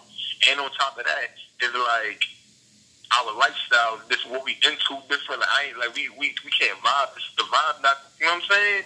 Now I ain't no bashing nobody gay and nothing like that. Like if I seen them, I'll still say, oh, it's good. You know what I'm saying? Good. How your mom been? But as far as chilling, nah. I always said this. This is why I could never have like homosexual friends and things like that, because I'm keeping it 100. It's like, what's the purpose of us being around each other? Just like what you saying. I'm not into what you into. You're not into what I'm into. You get what I'm saying? Well, they try to play both sides. But my thing is, I ain't into that, fam. And I believe the only reason why you ain't making the pass at me is because you know I ain't with that. But if I wanted to offer myself, you would accept it. You get what I'm saying? So why do I even play these games? I'm not finna play these games. If I find out my guy or one of the guys I rock with come out of the so-called closet and publicly say, okay, I like dudes or I'm into guys.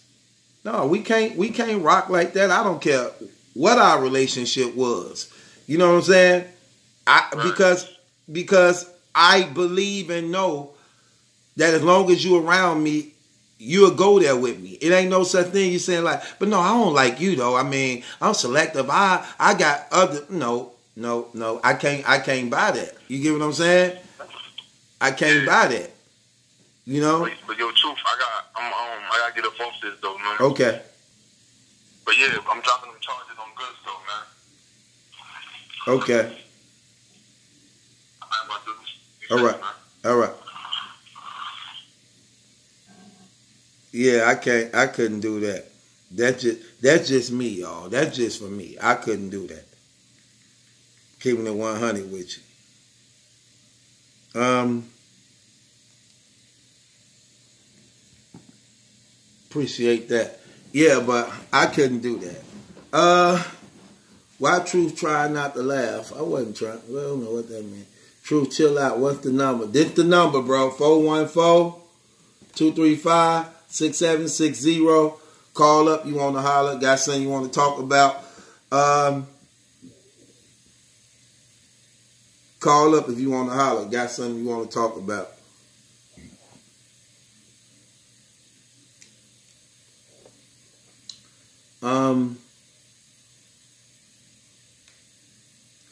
Yeah, it's crazy out here. This stuff is kind of crazy when you see what's going on.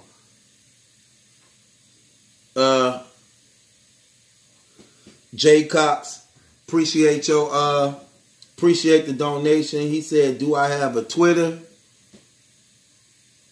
I don't know if that's a. Yeah, I got a Twitter. My Twitter is Battle Truth. Battle Truth. My Twitter is Battle Truth. Let me make sure I got it right.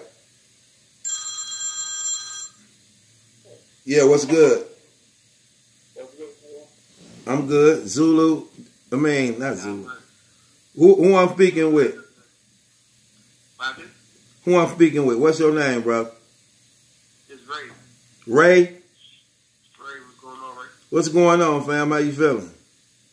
Not much. I'm arguing that Black Panther shit. It was a good back and forth with y'all. Oh, they released that? Or you was on there when it was live? Nah, I was on there when it was live. Okay. Now, when you say back and forth, what you mean the back and forth? Y'all speak. Huh? Y'all debate. Y'all was talking about a whole bunch of things. Me and Tony, bro? Yeah. Right, he feel Rock don't have a reason to defend himself. And I'm saying to myself, if you innocent, why don't you?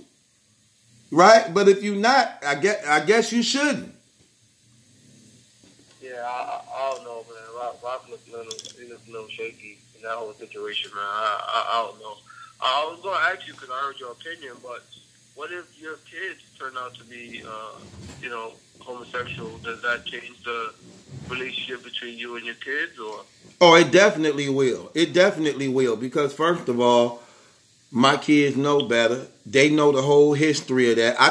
They know the whole history of it. I taught them the whole history of it, showed them who created and invented it, showed them how God feel about it, showed them why you shouldn't do it, showed them how selfish it is in dealing in those things. So it's like this. Like when people say, but them your children, you should love them regardless. Right. But I'm their parents. They should love me regardless. You get what I'm saying? It ain't just accept them because they your kids, but your kids should think about what they do. Before they do something, they should be thinking about how it would affect their parents. You get what I'm saying? Like if you had a son or daughter, they should think about when they doing something that they know if you find out about it, this will break my father or mother's heart. They should consider that. You get what I'm saying? Well, if we look at two different sides of the spectrum, remember there's been years and years of homosexuals who actually committed suicide just due to the thought of telling their parents the way they, their sexual orientation. So would you say that's better as far as them committing suicides or just living, quote unquote, a lie and what they feel about themselves? Well, see, this is what I'm saying, bro. I believe in Jesus Christ. So when people commit suicide, I know what those are too. Those are demons that influence you to do that. And that's exactly what living that lifestyle brings. It brings on the supernatural, demonic forces to have power and control over your life. And those are some of the consequences that come behind that lifestyle. And that's one reason why I try to tell my children, stay away from it. Because that's what you are inviting in. You get what I'm saying? So no, that's why the suicide highlight that, because they wrestling and fighting within themselves. And that spirit that influencing them to participate in that is actually leading them to death. And that's what I'm saying. How could you love something? Like, I love my kids. Now, regardless to what anybody think or feel, if my children, if participating in homosexuality, they will die and go to hell because of that sin. God clearly say that in the book of Revelation. No homosexual will enter into the kingdom of heaven. That's what God said. I don't care what the government say, what Obama say, what society approve of. God has to say so at the end. And if I love my children, I don't want to see that happen to them. So that means if my children do that, and I know this don't work with all parents. It have to work with parents who actually been involved in their kids' life. Like me. I've been involved in my kids' life. They know how much I love them. They know the wisdom I give them. I hug them. I kiss them. I teach them. They know I will give them my last dime. And I will go to the end of the world for them. So if my children do that and I cut them off for doing that, and when I mean cut them off, I don't mean I find out about it and just cut them off. I mean I find out about it. Then I have a talk with them. Then we reasoning with each other on this situation and things like this. And I do that. And then they still want to do that. Then you already making your choice that you don't want to be with me like that. And that you don't have no respect and regards for God. So I have to make a choice. You get what I'm saying? So do you think that'll be, so the way you're portraying it, you think it'll come down to your religion or meaning your faith, or the love for your child? What happens is, now a similar situation like this is written in the Bible, where one guy was having sex with his father's wife. And the Bible say, kick that man out. Turn him over to Satan, that he may be saved, that the person may be saved. See, when you cut them off, and they so-called have a love for you and a respect for you, when you cut them off and let them be, they by themselves. So they begin to think like, dang, my pop really cut me off because of this? Is he really bothered by this for real? This the guy who used to hug me, kiss me, give me anything I want. Never really had a problem with him at all. Did I hurt him that bad doing this to myself that he don't want to see me or even want me coming around him because I live this way? And it's things like that bring them to their remembering. And then the same thing happened in the Bible when the prodigal son, he took his riches, he left his father, he spent his money on riotous living and prostituting and things like that, and he got broke and didn't have no more money. He was ashamed to come back home, and in the Bible say, and he came back to his right mind and say, let me go back home. And he went back home and he said, Father, I sinned against you. And I sinned against heaven. I spent all my money on riotous living and whoring. And I just want to come back. See what I'm saying? See, sometimes tough love is the best love. Sometimes you have to cut people off, leave them to themselves so that they can come back to the remembrance of how bad they doing. Because sometimes when you keep them around you, you can become a crutch to them. You know what I'm saying? And you're not helping them. You have to cut people off at times so that they can see themselves and they can know how they affecting others. And I believe that to be true. Well, I don't read the Bible as often as you all may do, but does it not teach to love each other and accept, the imperfections? But that is love, brother. That is love. See, first of all, it's not love if you allow it. It's not love if you allow it and you accept it and you condone it. That's not love. Because when they die, they will stand before the living God, and God will judge them and send them to hell forever. So moments of pleasures, you will risk your eternal soul for moments of pleasure. You don't need to be doing that. You can get a woman, everything you want from a man, you can get from a woman. You want head from a man, you can get head from a woman. You want anal sex from a man, you can get anal sex from a woman. Why do it have to be a man? unless you want to be on the receiving end.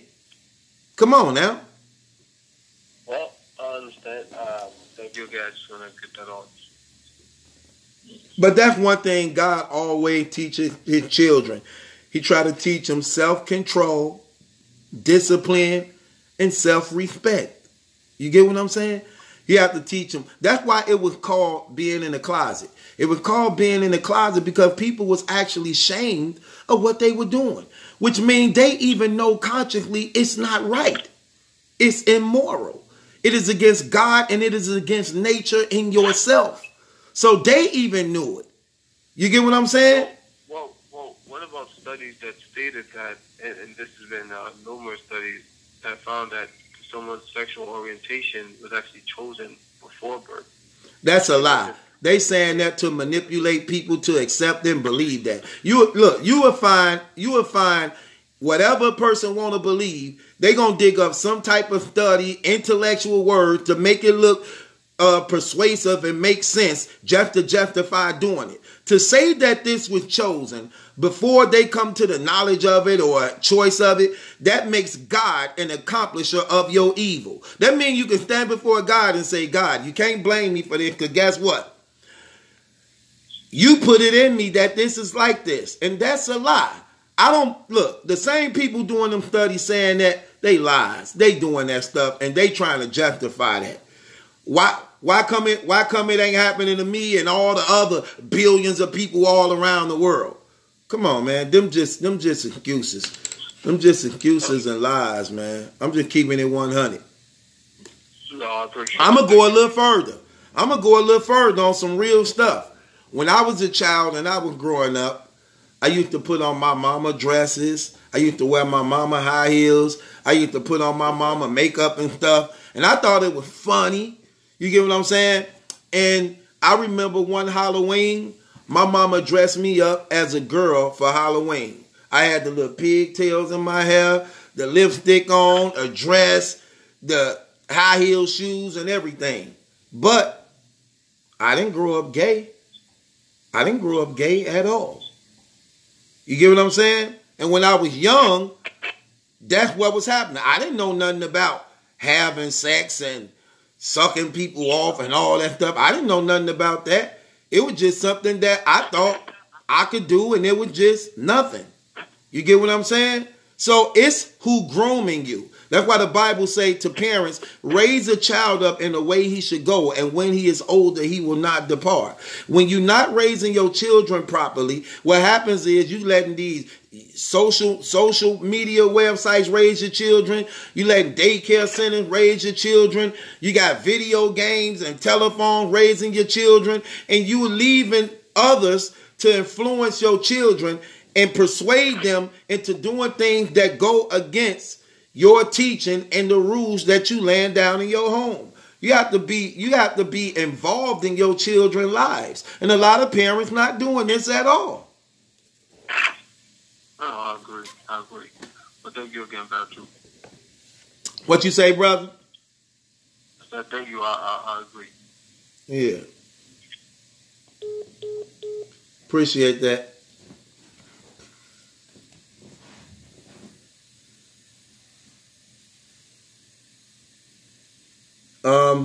I love conversations like that, you know, when you can just talk. And let's go to West Virginia.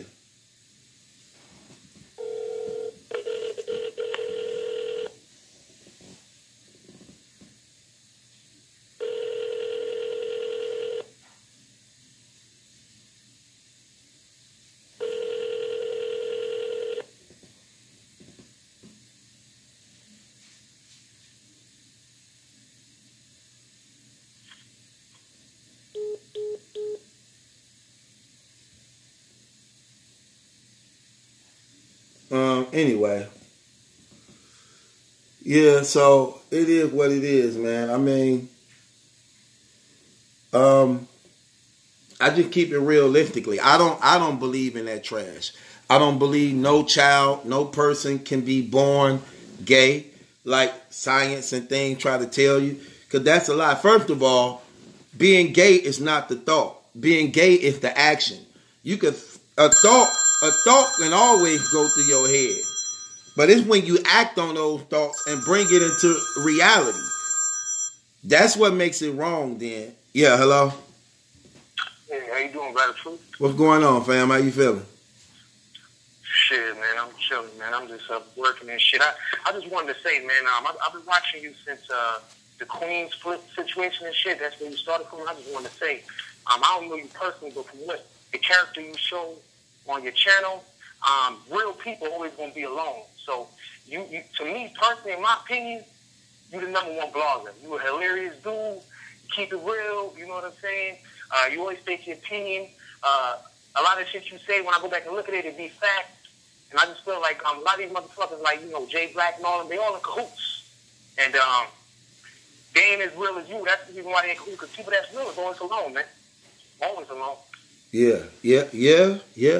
Well, I appreciate that. And the thing about it is, people who understand gonna relate to it. I mean, like I just said, when I was younger, when I was a child, I used to wear my mama makeup, put on her dress and things like that. But I didn't grow up gay. You get what I'm saying? I didn't grow up gay.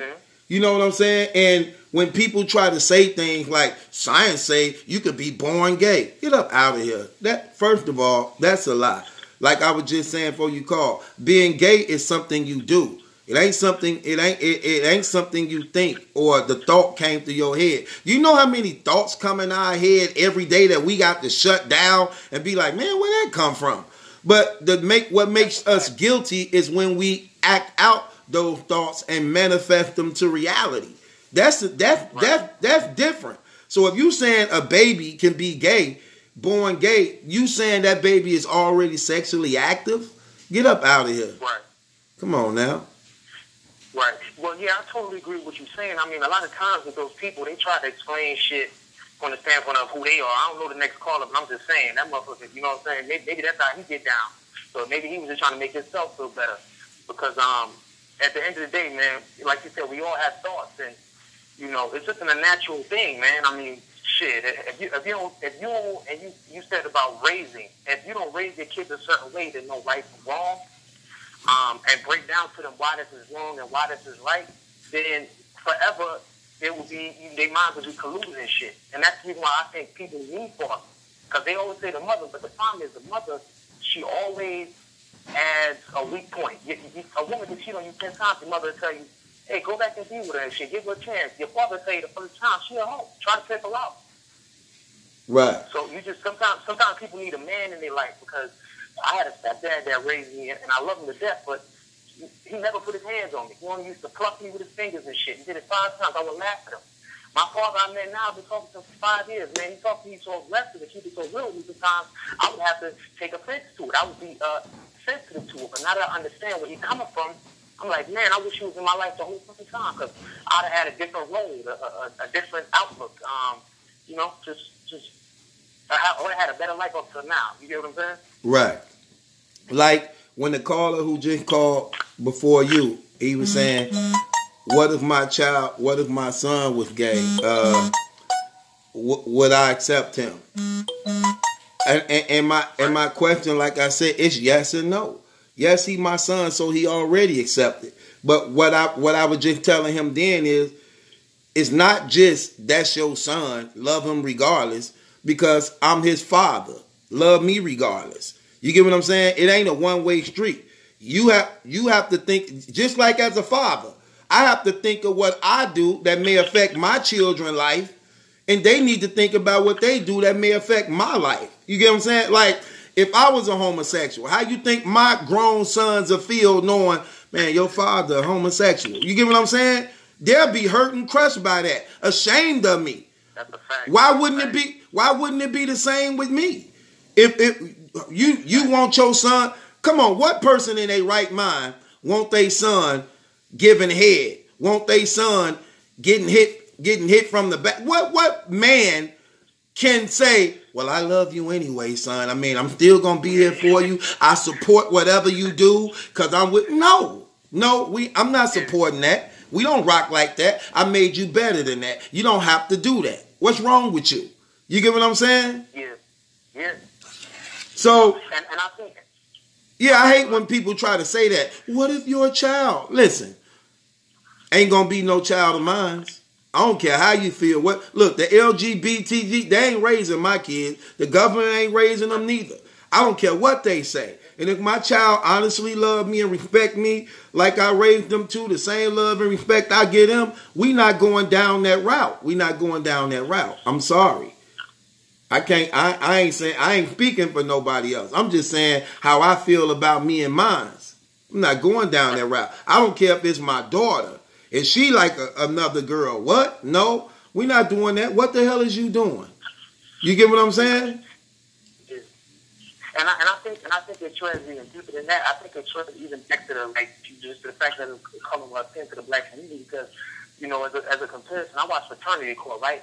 A lot of the shorties on there, they ain't even all that, to be honest. You know what I'm saying? I like big girls, but I'm just saying, some of the big bitches on there ain't all that. You know what I'm saying? And the dudes that be on some real sucker shit on some,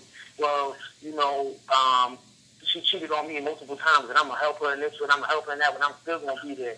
And it's like the mama be there supporting the shit. So that kind of goes back to my theory where if dad was there, the dad would have been like, hey, shut the fuck up, or we gotta go outside and go head up if you think this is the right thing to do.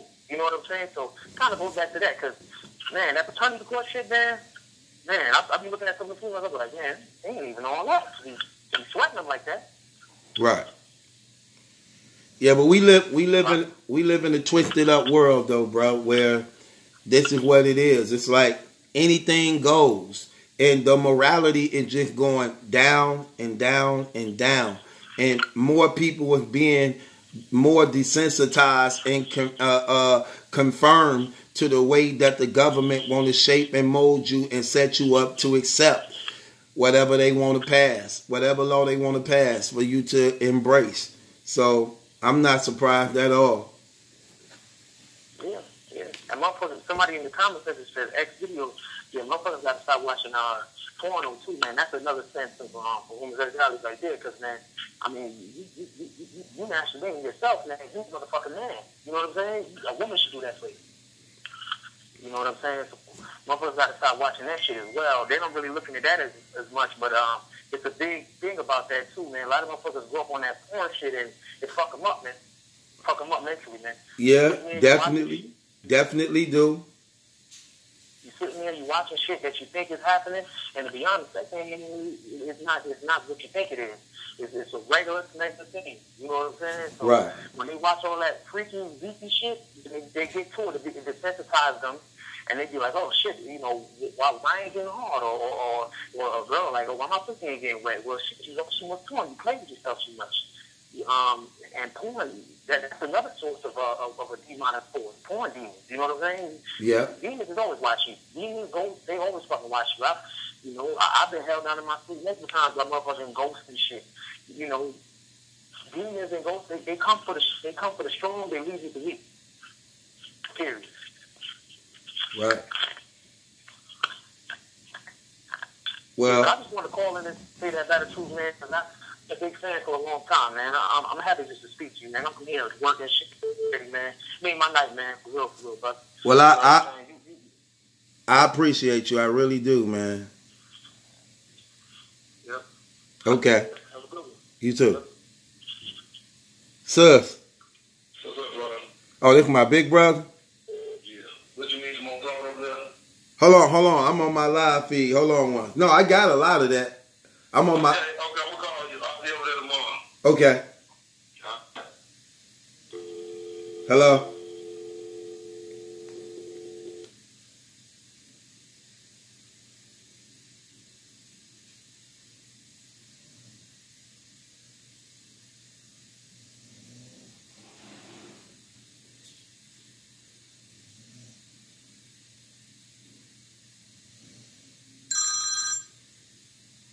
Yeah, hello? What's going on, Battle Trip? What's going on? How you feeling, bro? Can I be heard? Yeah, I wanted to say, when you spoke about your beliefs as far as how you wouldn't want your son or daughters to be raised gay, and I wanted to just real quickly mention how society wants us to be accepting of that. So they would tell you, well, if your daughter or son is gay. You know, that's their choices, and you shouldn't basically have a say-so. But, you know, what's interesting is when it comes to them going to school, when it comes to clothes that they being purchased from their parents, haircuts, or any other thing, you know, parents are able to decide what choice school that your child goes to, what choice bedtime, what choice haircut or clothes. But yet, when it comes to sexual orientation, they saying, well, we got to leave it up to the kids. When primarily, their whole life, you're making choices for them, regardless if they like it or not. But when it comes to whether or not they're going to be a lesbian or be gay like men, society's saying it's up to them. So Right. I was wondering, what is your take on that? Say the last part again.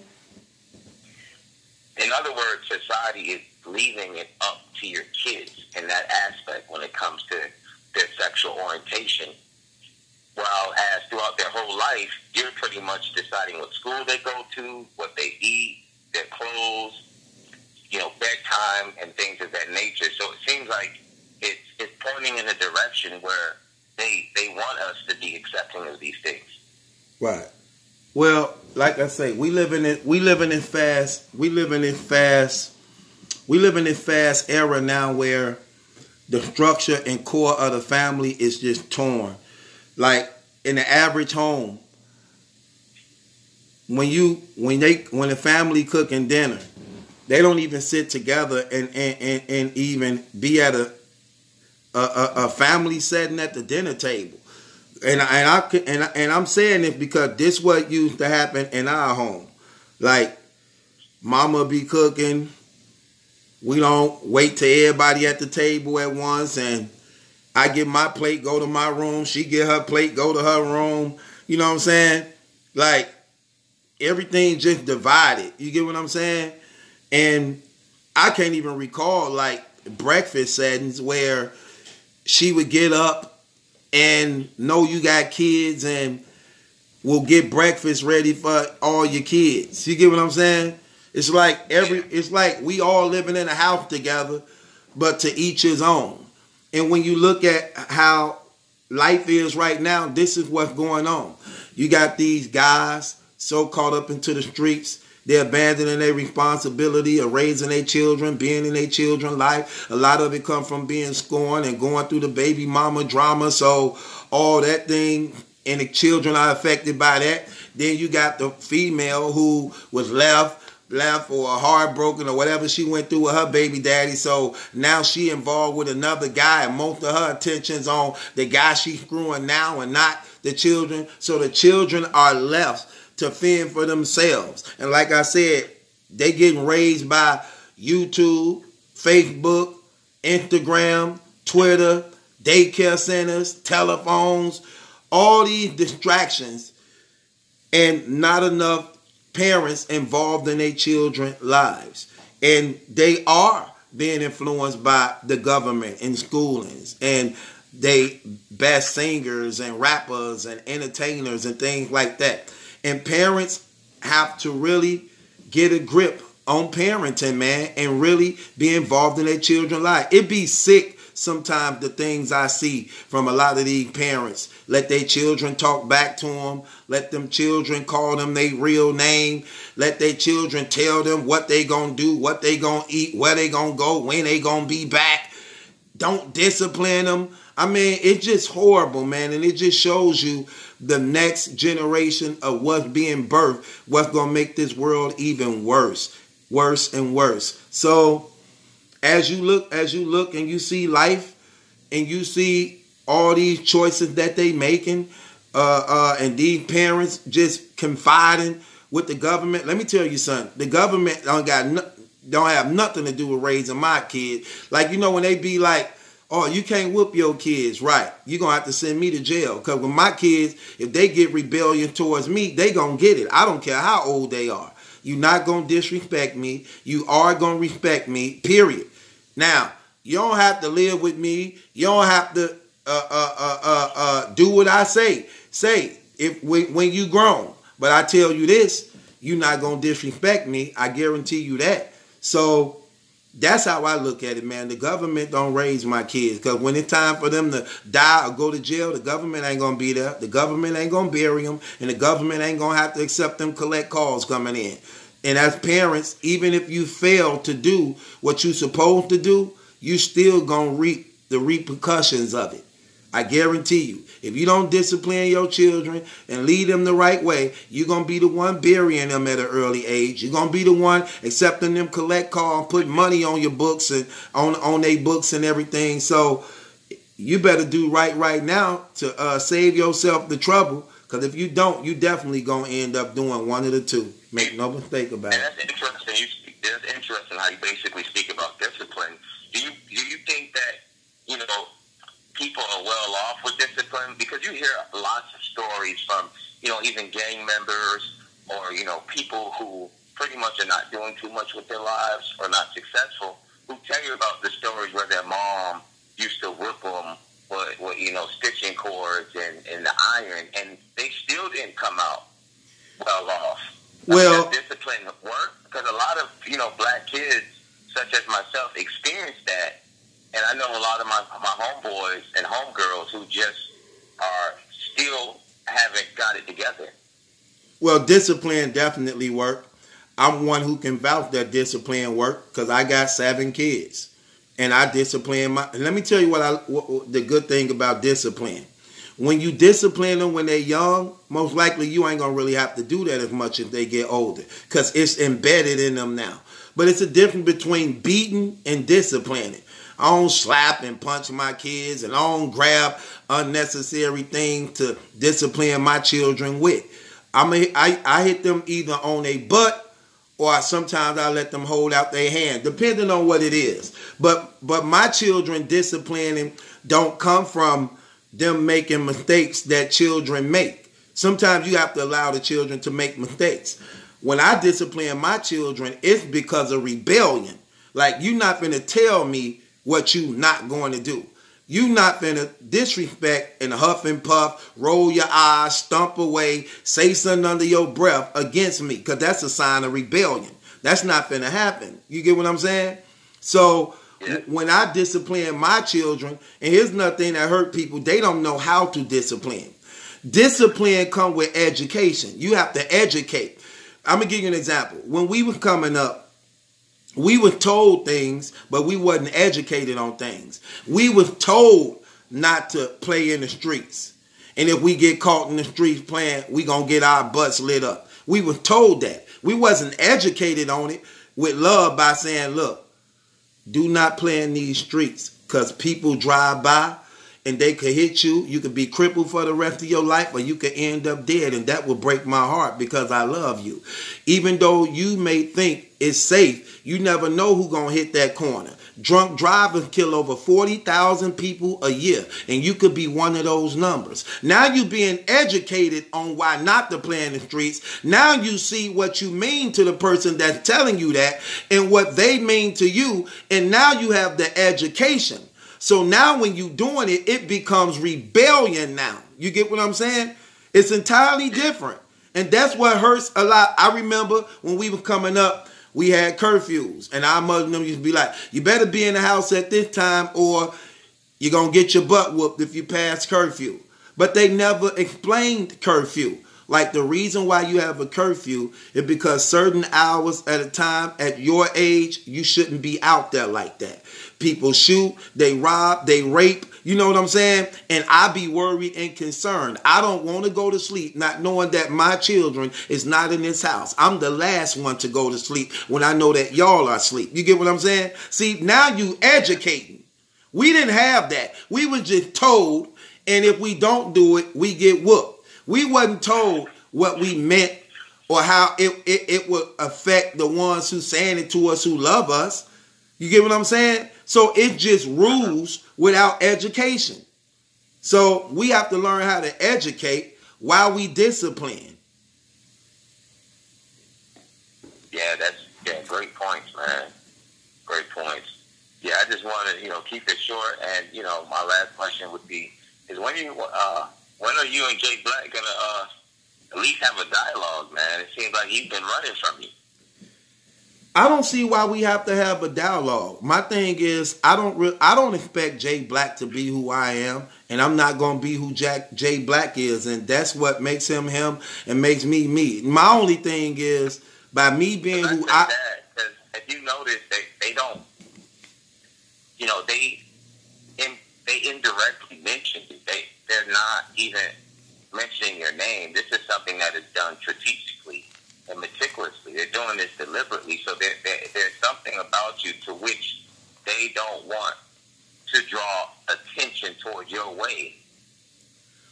Well, the thing about it, they don't have no choice. Now, I've been here almost 3 years now. I'm already branded. I'm already here. Everybody know who I am. So that's just a game they play in their own mind. You get what I'm saying? That's just something they have to play in their own mind because I'm here already. We know. I'm at like, come on, I done did 20,000 subscribers already. So I'm here. And the thing about it is, I really don't care because I'm here for the people. I can give a damn about a blogger, battle rapper, what they do. This is what we do. We dialogue, we kick it. And let's just be honest. They can't kick it like this. They can't talk like this. You see how like, and then again, I'm older. So I supposed to be able to do things like this. So in his defense, by him being younger, he probably don't know how to relate to certain things or address certain issues and topics. You get what I'm saying? But for me, I can. And when I'm talking to my people, I don't know what them phone calls finna be. But whatever it's finna be, I know I could handle the situation or whatever's being said, and we could kick it on every level, whether it's religion, politics, music, family, whatever it is, we can kick it on those levels. So I'm who I am because of me. Go ahead. And the reason why, for me, the reason why I would like to have that dialogue is because, like I've heard you say before, and I've seen this myself, that platform is extremely politically correct. And him and a few other bloggers have an influence on the battle rap culture. And I would like for you to address the elephant in the room, which is someone like of his caliber, someone like him who's pumping and propagating this political correctness, which is hurting our culture, to be honest with you. I did that many times, though. And I'm going to tell you the difference. And I remember when I first did it. I used to get like hundreds of dislikes, 200 dislikes, 300 dislikes. That's what I used to get at first when people didn't know.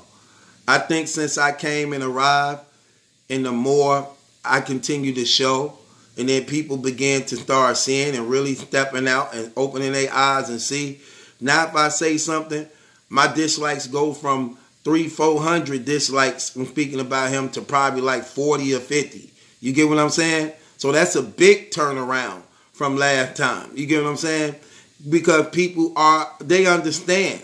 They understand now. They know he worked for the URL. They know he have an agenda and itinerary.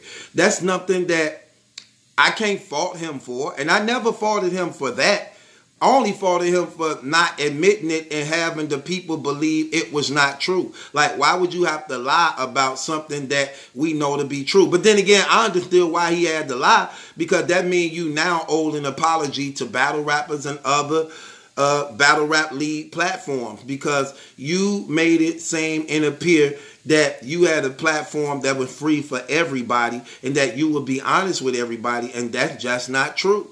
So the politic game do play in that aspect. But, I mean, I think he needed in what he do, just like the Piper Boys and the Rapmatics and the Battle Rap Trap. And I think bloggers who, for the most part, do blog on things in battle rap, dealing with battle rap, they need it in the areas that they in.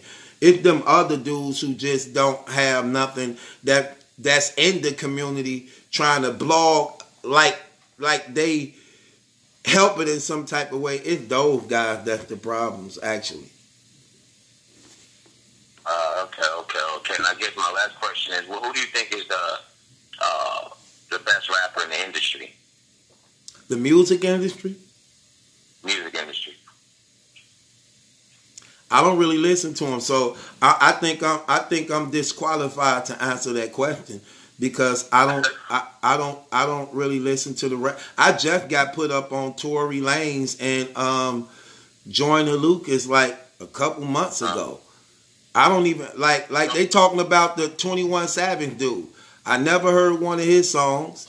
I never heard one of the I never heard Tekashi 6ix9ine song. I never heard a XX Tentacion song. I never heard a Rollo song, a Kodak Black song. So basically, with this modern era, you're not, So what about overall? Who would you say you think is lyrical ability is extremely impressive to you? Like who are your favorite or top rappers? The best rapper of all time to me is Tupac. To me, I don't think nobody to this day is better than him or was better than him. Even when this man died, this man released like after his death another like 12 something albums. You get what I'm saying? His work ethic was crazy. I think I got Pac as number one. And even though he didn't have a lot of things together, see, I'm deep in music to the point where I don't listen to it, but I know the spirit that's behind music. And I remember when God first was changing my life around and he was teaching me things. And when he was teaching me things, he started showing me how the devil, now this is what a lot of people don't do, and I'm going to do a teaching on this, on the music. The devil who was the maestro of music, how he put his spirit in all these artists. And I started going back to these artists' albums.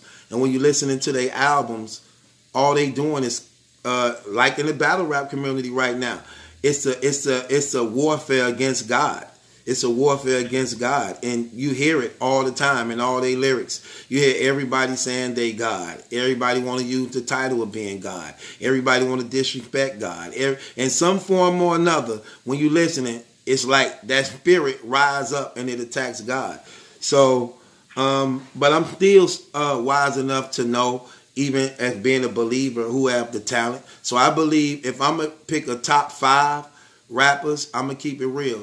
You have to, out the gate, you have to say Tupac, Jay-Z, Lil Wayne, Tupac, Jay-Z, Lil Wayne, Eminem. Because I think, interesting. Tupac, I'm just telling you the top 5. Close to Lil Wayne his lyrical ability, I think I don't see anybody that comes close to him. Man, let's just be honest. At one time in rap, you wasn't considered a real respected rapper if Lil Wayne wasn't featured on your album. If you didn't have a track with Lil Wayne on it, you was not considered a rapper. That's how big this dude was. If you didn't have a feature with Lil Wayne, you was not respected as being a rapper. You had to have a Lil Wayne feature. You get what I'm saying? Even his punches to me are way more creative and crazy than battle rappers. When people say industry dudes can't do what battle rappers could do, I think Lil Wayne has shown that on the track. He showed on the track that he can punch, metaphors. I mean, the things that he thinks about, I have yet to hear battle rappers, do what he does, especially on the track. Yeah. Them four right there is the top of the game. Tupac. See, and I don't like how people like they'll try to throw Biggie up in there, but I think that's more so to do with sympathy because Biggie only had like 2 albums. So he didn't get to do enough to be considered as the best, like the Pacs and Jay-Z's and Lil Wayne's and Eminem's. You know what I'm saying? Even though Biggie was the first gangster rapper ever to go diamond, on the Life After Death album. So I just don't think he did enough to be considered as in the top 5 greats of all time. And I really believe the best top 5 is, again, I have to say Tupac number 1, Lil Wayne number 2, Jay-Z number 3, Eminem number 4, and I think number 5 might have to. I mean, I could throw Scarface in there. I might could throw Scarface in there, but I also can put Rakim in there. I might could put Rakim in there. Why did you put Eminem in there? Why did I? Yeah. Because Eminem was groundbreaking. Eminem was groundbreaking to the point that he changed the rap culture into accepting him as if one of our own because of how talented he was. He was so talented in what he did. We have never heard anybody of that magnitude being white come as close as actually being competitive on a level with black people. You get what I'm saying? And he was so good at what he did. His flow, his lyrical ability, his attitude on what he did, it actually allowed him to be accepted as one of the brothers. You get what I'm saying? Because he could hang with the best of them, handle his own, and he was actually dropping fire. And lyrical wise, he was just crazy. And he had the right people behind him. I think that actually played a part in it too. He had Dre up under him. He had 50 Cent in them with him. So he had everything. He had everything working in his favor. White America, you know what I'm saying? So in the Dude album, I actually bought his album twice. I bought that Marshall Mathers album twice. You know what I'm saying? And the other one after that, the I Am album. That album was crazy. Right behind that. So he was dropping and was killing, man. I can't even lie. He was groundbreaking, man. He was groundbreaking. Yeah. All right, man. I appreciate that. I'm going to let you go and then let other callers call in, bro. I appreciate it. Okay, thanks, fam.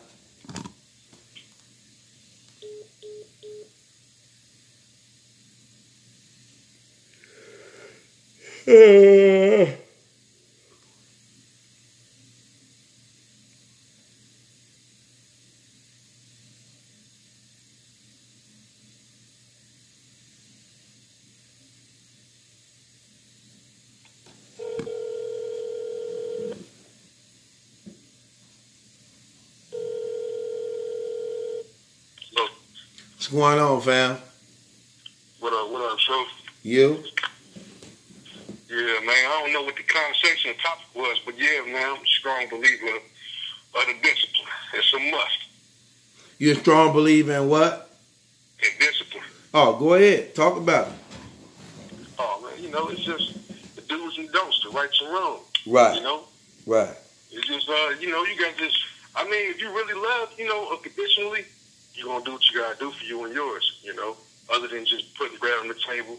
You're going to be a part of their life. So I just want to, say that on that part. But as far as the genres in music, though, what would you say is your top 5 genres in music? Like, the whole crunk movement, the whole South when Wayne was, I don't know what that would be called, but the Wayne movement, where they was Hot Boys and Master P now. Yeah. I'm just giving you examples of genres. Like, what would be your top, not like, musical, jazz, rock, not like that, but as far as the hip-hop, the rap, that culture. You talking about with the hip-hop? Like Yeah, when you talking about mumble music and the stunting music and the gangster music and the partying music, all that type of thing in hip-hop? Yeah, you get it right on the head, yeah. What would be your top 5 genres for hip-hop? I don't know, man. I never been a person of genres. I just liked it people. Like, again, like Pac was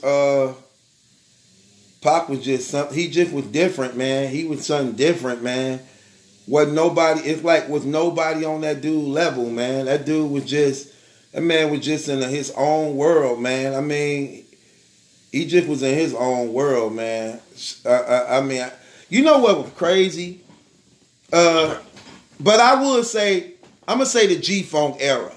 I think that was my number one best thing when the West Coast hit the scene. Because they brought a sound in that was so crazy. Because at one time, if you remember, New York was just dominating rap music. Then when Easy and them came out, they just like took the torch from them. They just took it. And they opened up the whole West Coast that Easy started dropping. Too Short was dropping. E40 was dropping. DJ Quick was dropping. Drayden was dropping. I'm talking about that. And that Death Row era was just crazy, along with the Ruthless Record era. And they sound was crazy. The flutes and horns and all, it was just crazy. That sound was just ridiculous. They had everybody basically from everywhere screaming Compton, and I'm knowing it because we in Chicago and Milwaukee, and people talking about Compton, and I'm like wearing Raiders outfits and everything, man. So that G-Funk era wave was crazy. You know what I'm saying? It was crazy, man. It was big, and then it wasn't until they was having their way until Biggie came on the scene. Biggie came on the scene and took it back. When Biggie came on the scene and took it back, it shifted. The power shifted again and went right back to the East. You know what I'm saying? Yeah, I was just looking like it sounded like you was biased. You was West Coast. I was about to say, so whose side you was on when Pac and Biggie was, hit him up? And who shot you? Whose side was you on? I was just want to see. Well, the thing about it. Like, hold on, man. The thing about it, fam. And then, Hail Mary. Riding down, bitches is a rider. They both had, Yeah, but the thing about it, when Pac had too much, Biggie didn't have enough. And then Biggie was afraid of Tupac. Biggie was afraid of Tupac. Huh? You think so? Yeah, I know so. That's why if you listen to the Machiavelli album, listen to the song when it first come on called We Bomb First. And in that album, it talks about it talks about how Pac popularity was so big. Because you remember the music industry thrived off of sympathy. That brother had just got shot 5 times. Then he went to prison immediately, like right behind the shooting. So when he dropped Me Against the World from prison, that thing got so big. That was the first time he ever went platinum. That thing got so big, his stardom was crazy. Then he started just blasting Biggie away. And it's like Biggie started working on the Lil' Kim project, the Junior Mafia project, because he couldn't really come back at Pac because Pac was just slamming so hard. If you look at Pac video, Gangsta Party, Pac say this when it first come on. He said, I ain't gonna kill you. I'm just gonna hurt your pockets. Every time you drop, son, I'ma drop to hurt your record sales. You get what I'm saying? Because he had more people. He had more people in his corner than Biggie did. So Biggie started testing the waters, like he dropped the Lil' Kim project. She came out, she got the bomb and doing her thing. They knew he was behind it. Then he dropped the Junior Mafia project. You know what I'm saying? He only had dropped his one album. So, and that album did good. I think that album at that time did like 5 times platinum. But then when Pac got the bombing so hard and doing the hit him up, he made people start hating Biggie because he was blaming Biggie for him getting robbed. And, people like, oh, dude, set this guy up. That was his friend. Pac used to look out for him. So it was this stain on him, man. And he just focused on Lil' Kim and Junior Mafia till the waters would be right. But ended up dying, man. And that was cold.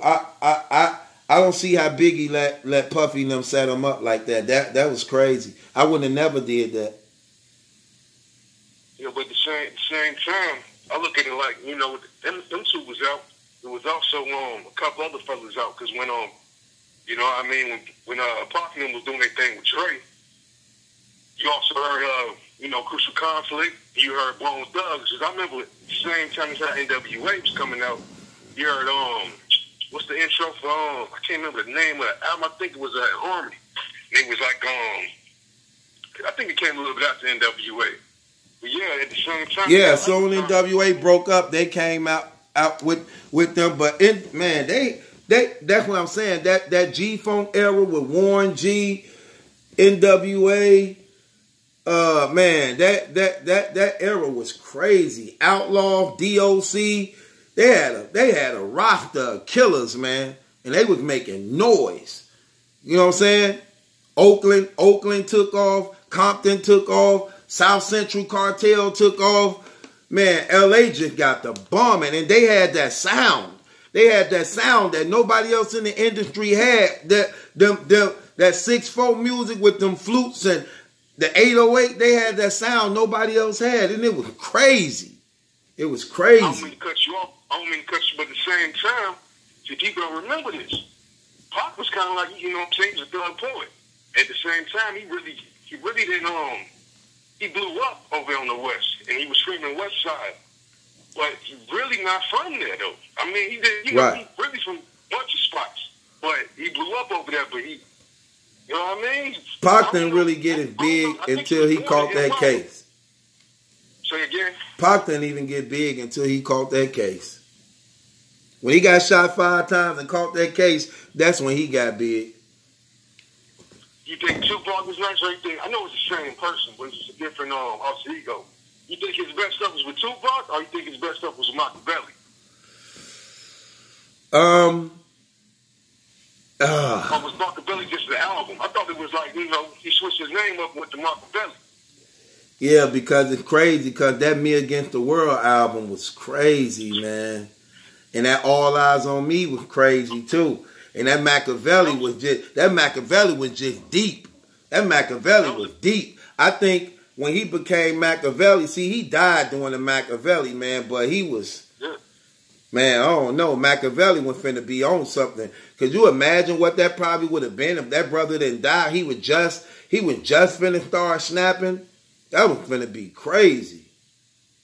Yeah, he probably executive produced all that, you know what I'm saying, edited all. Because he was getting into that mode. You could tell Drake wasn't putting no beats out when he made that Machiavelli, because that was a double disc cassette.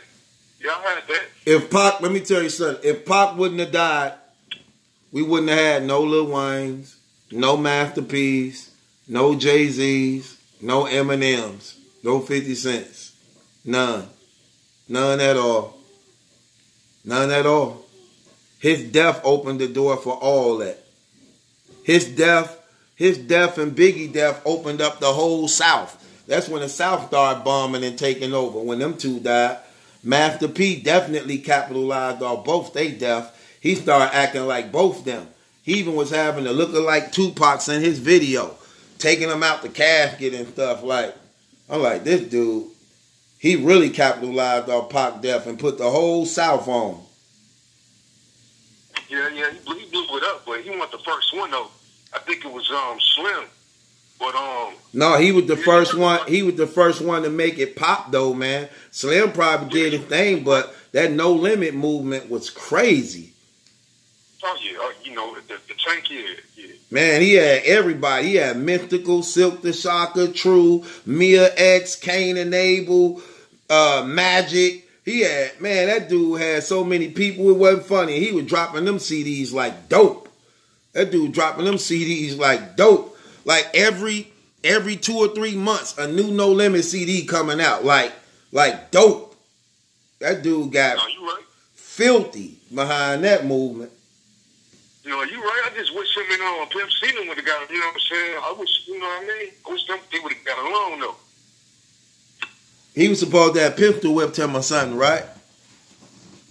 You know, but he didn't pay him or something. They had, you know what I'm saying? I put a track together and he didn't pay him. I think it was a track or something like that, but he didn't come up with the money. Yeah. I don't remember who won, because it's hearsay. I didn't really know until, you know, this year that happened with them. So I ain't going to speak on it, because I ain't, you know what I'm saying? I ain't know. Yeah. It's crazy. Yeah, it is. I did want to ask you, though, about the, you know, related to battle rap. What's going on with the battle rap fantasy?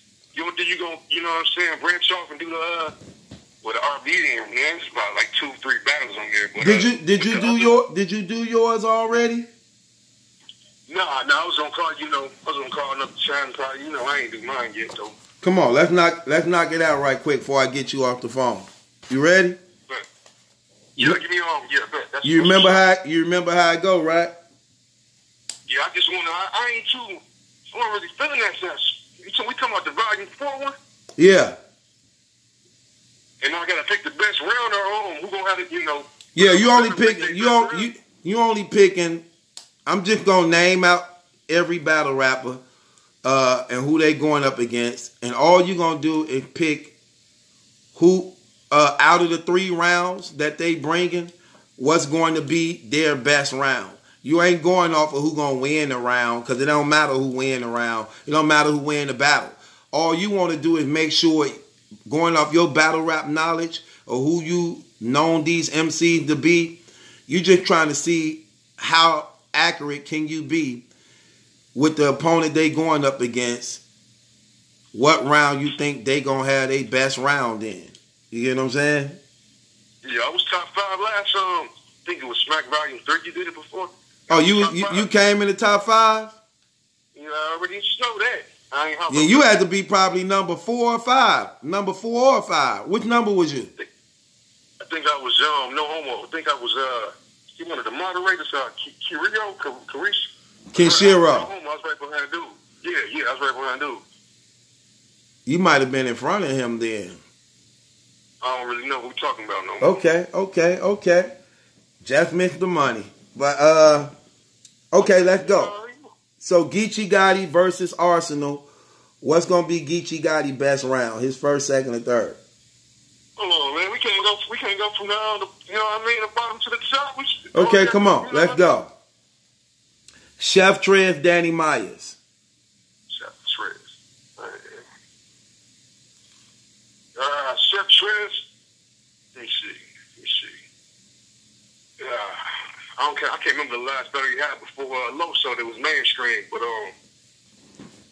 the last one before Loso, I believe, was Mr. Wavy.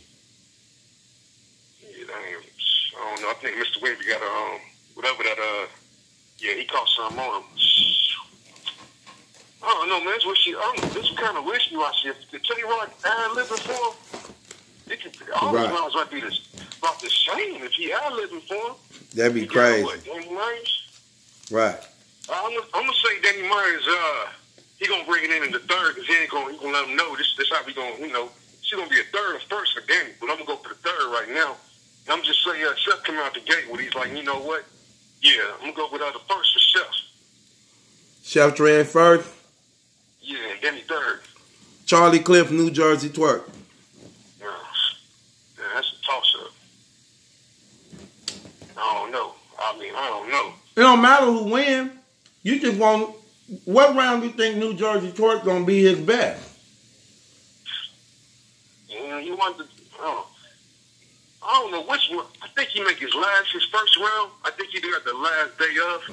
So I'm gonna go with I'm gonna go with the most of the time that is what he be talking about. He saying I'm just made this round.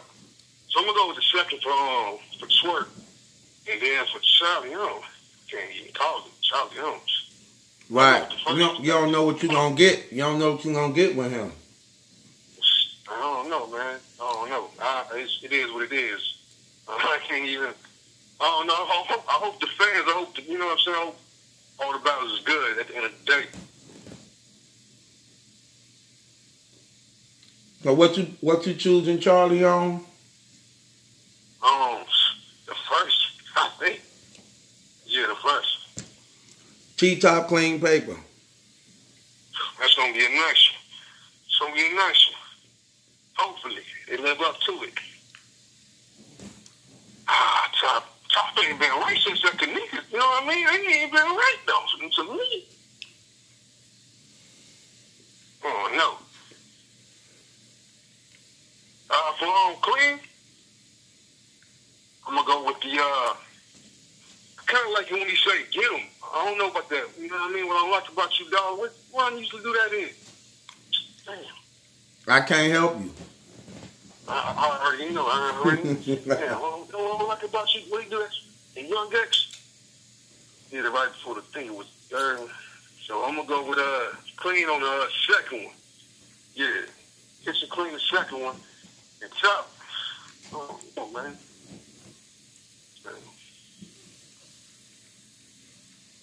I'm going top with the first. Nah. Not top with the first. I'm going top with the third. Okay. Yeah. We talking about the hunting accident, yeah. Rum Nitty, Shotgun Suge. Sugar Rum. See, I ain't even. Oh no, I ain't trying to bring that up, but I ain't even caught that you know what I mean? I ain't even caught that ATL one, cause and I already knew something was, you know what I'm saying? I'm still hurting about the last ones. I caught some smacking that last shit. Right. I was like throwing back to back. But so I don't know what Suge on lately. When you say I think his best, it ain't even the pocket check, it's when you like what your life like. Can't remember what round he used to do that in. So I'm gonna go Suge in first. Okay. And I'm gonna go with Nitty in the first, yeah. Okay. John and Old Red. Say what battle? John and Old Red.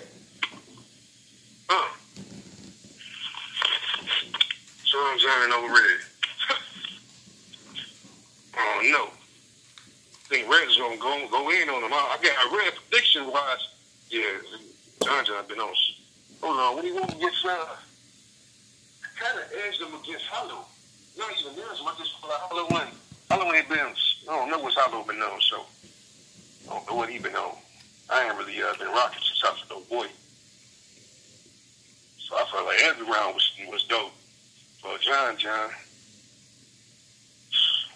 Old Red was his last one. What was Old Red's last battle? Iron Solomon. See, I ain't even at the damn the live I cut off on me, so I ain't even really. Yeah. Damn. I don't know. That's a tough shit. This is a little tough thing for doing this. That's a little. I don't know. John, and Old Red. We're gonna go with John. Probably gonna. This electric, you know what I'm saying, the shock value. Let's go with John. Hopefully he do like a apologize or whatnot in the first round. First round for John. Then we hopefully he got a Cortez round when Old Red did that with the I got more ratchets. So we can go with the third round. Old Red. Okay. Geechee Gotti Arsenal. Geechee and Arsenal. This is the latest. Yeah, that's 5 battles down. Let's see. It's 6. It's 6? Mm-hmm. Yeah. Yeah. Damn it, I thought it was on the 5. Nope, it's 6. Geechee and Arsenal. Oh, no. Really want to say it's, I don't know. It's third beat. He'd be decent, but he'd be having some better ones to me. Go with Arsenal second, why not? Yeah, go with Arsenal second. Unless he called that Corey toss though, but yeah, let's go Arsenal second. And then I don't really know what to call Geechee. Well, I guess I want to say he's third, but I don't know how you beat your. I can't even remember what you did last time with his you know what I mean, as far as the fantasy went last time. I want to say he's third though, so yeah, I'm going third. Even though I know his first one, he gonna come out, he gonna like, yeah, I thought I was gonna do my thing. Yeah, I'm going third. Right. Okay, well, there we have it. It's all done in the books. Well, I'm going to get ready to end this live feed, bro. I'm on 3 hours. It's already in 3 hours right now. You hear me? Yeah. I got you. All right, man. Okay.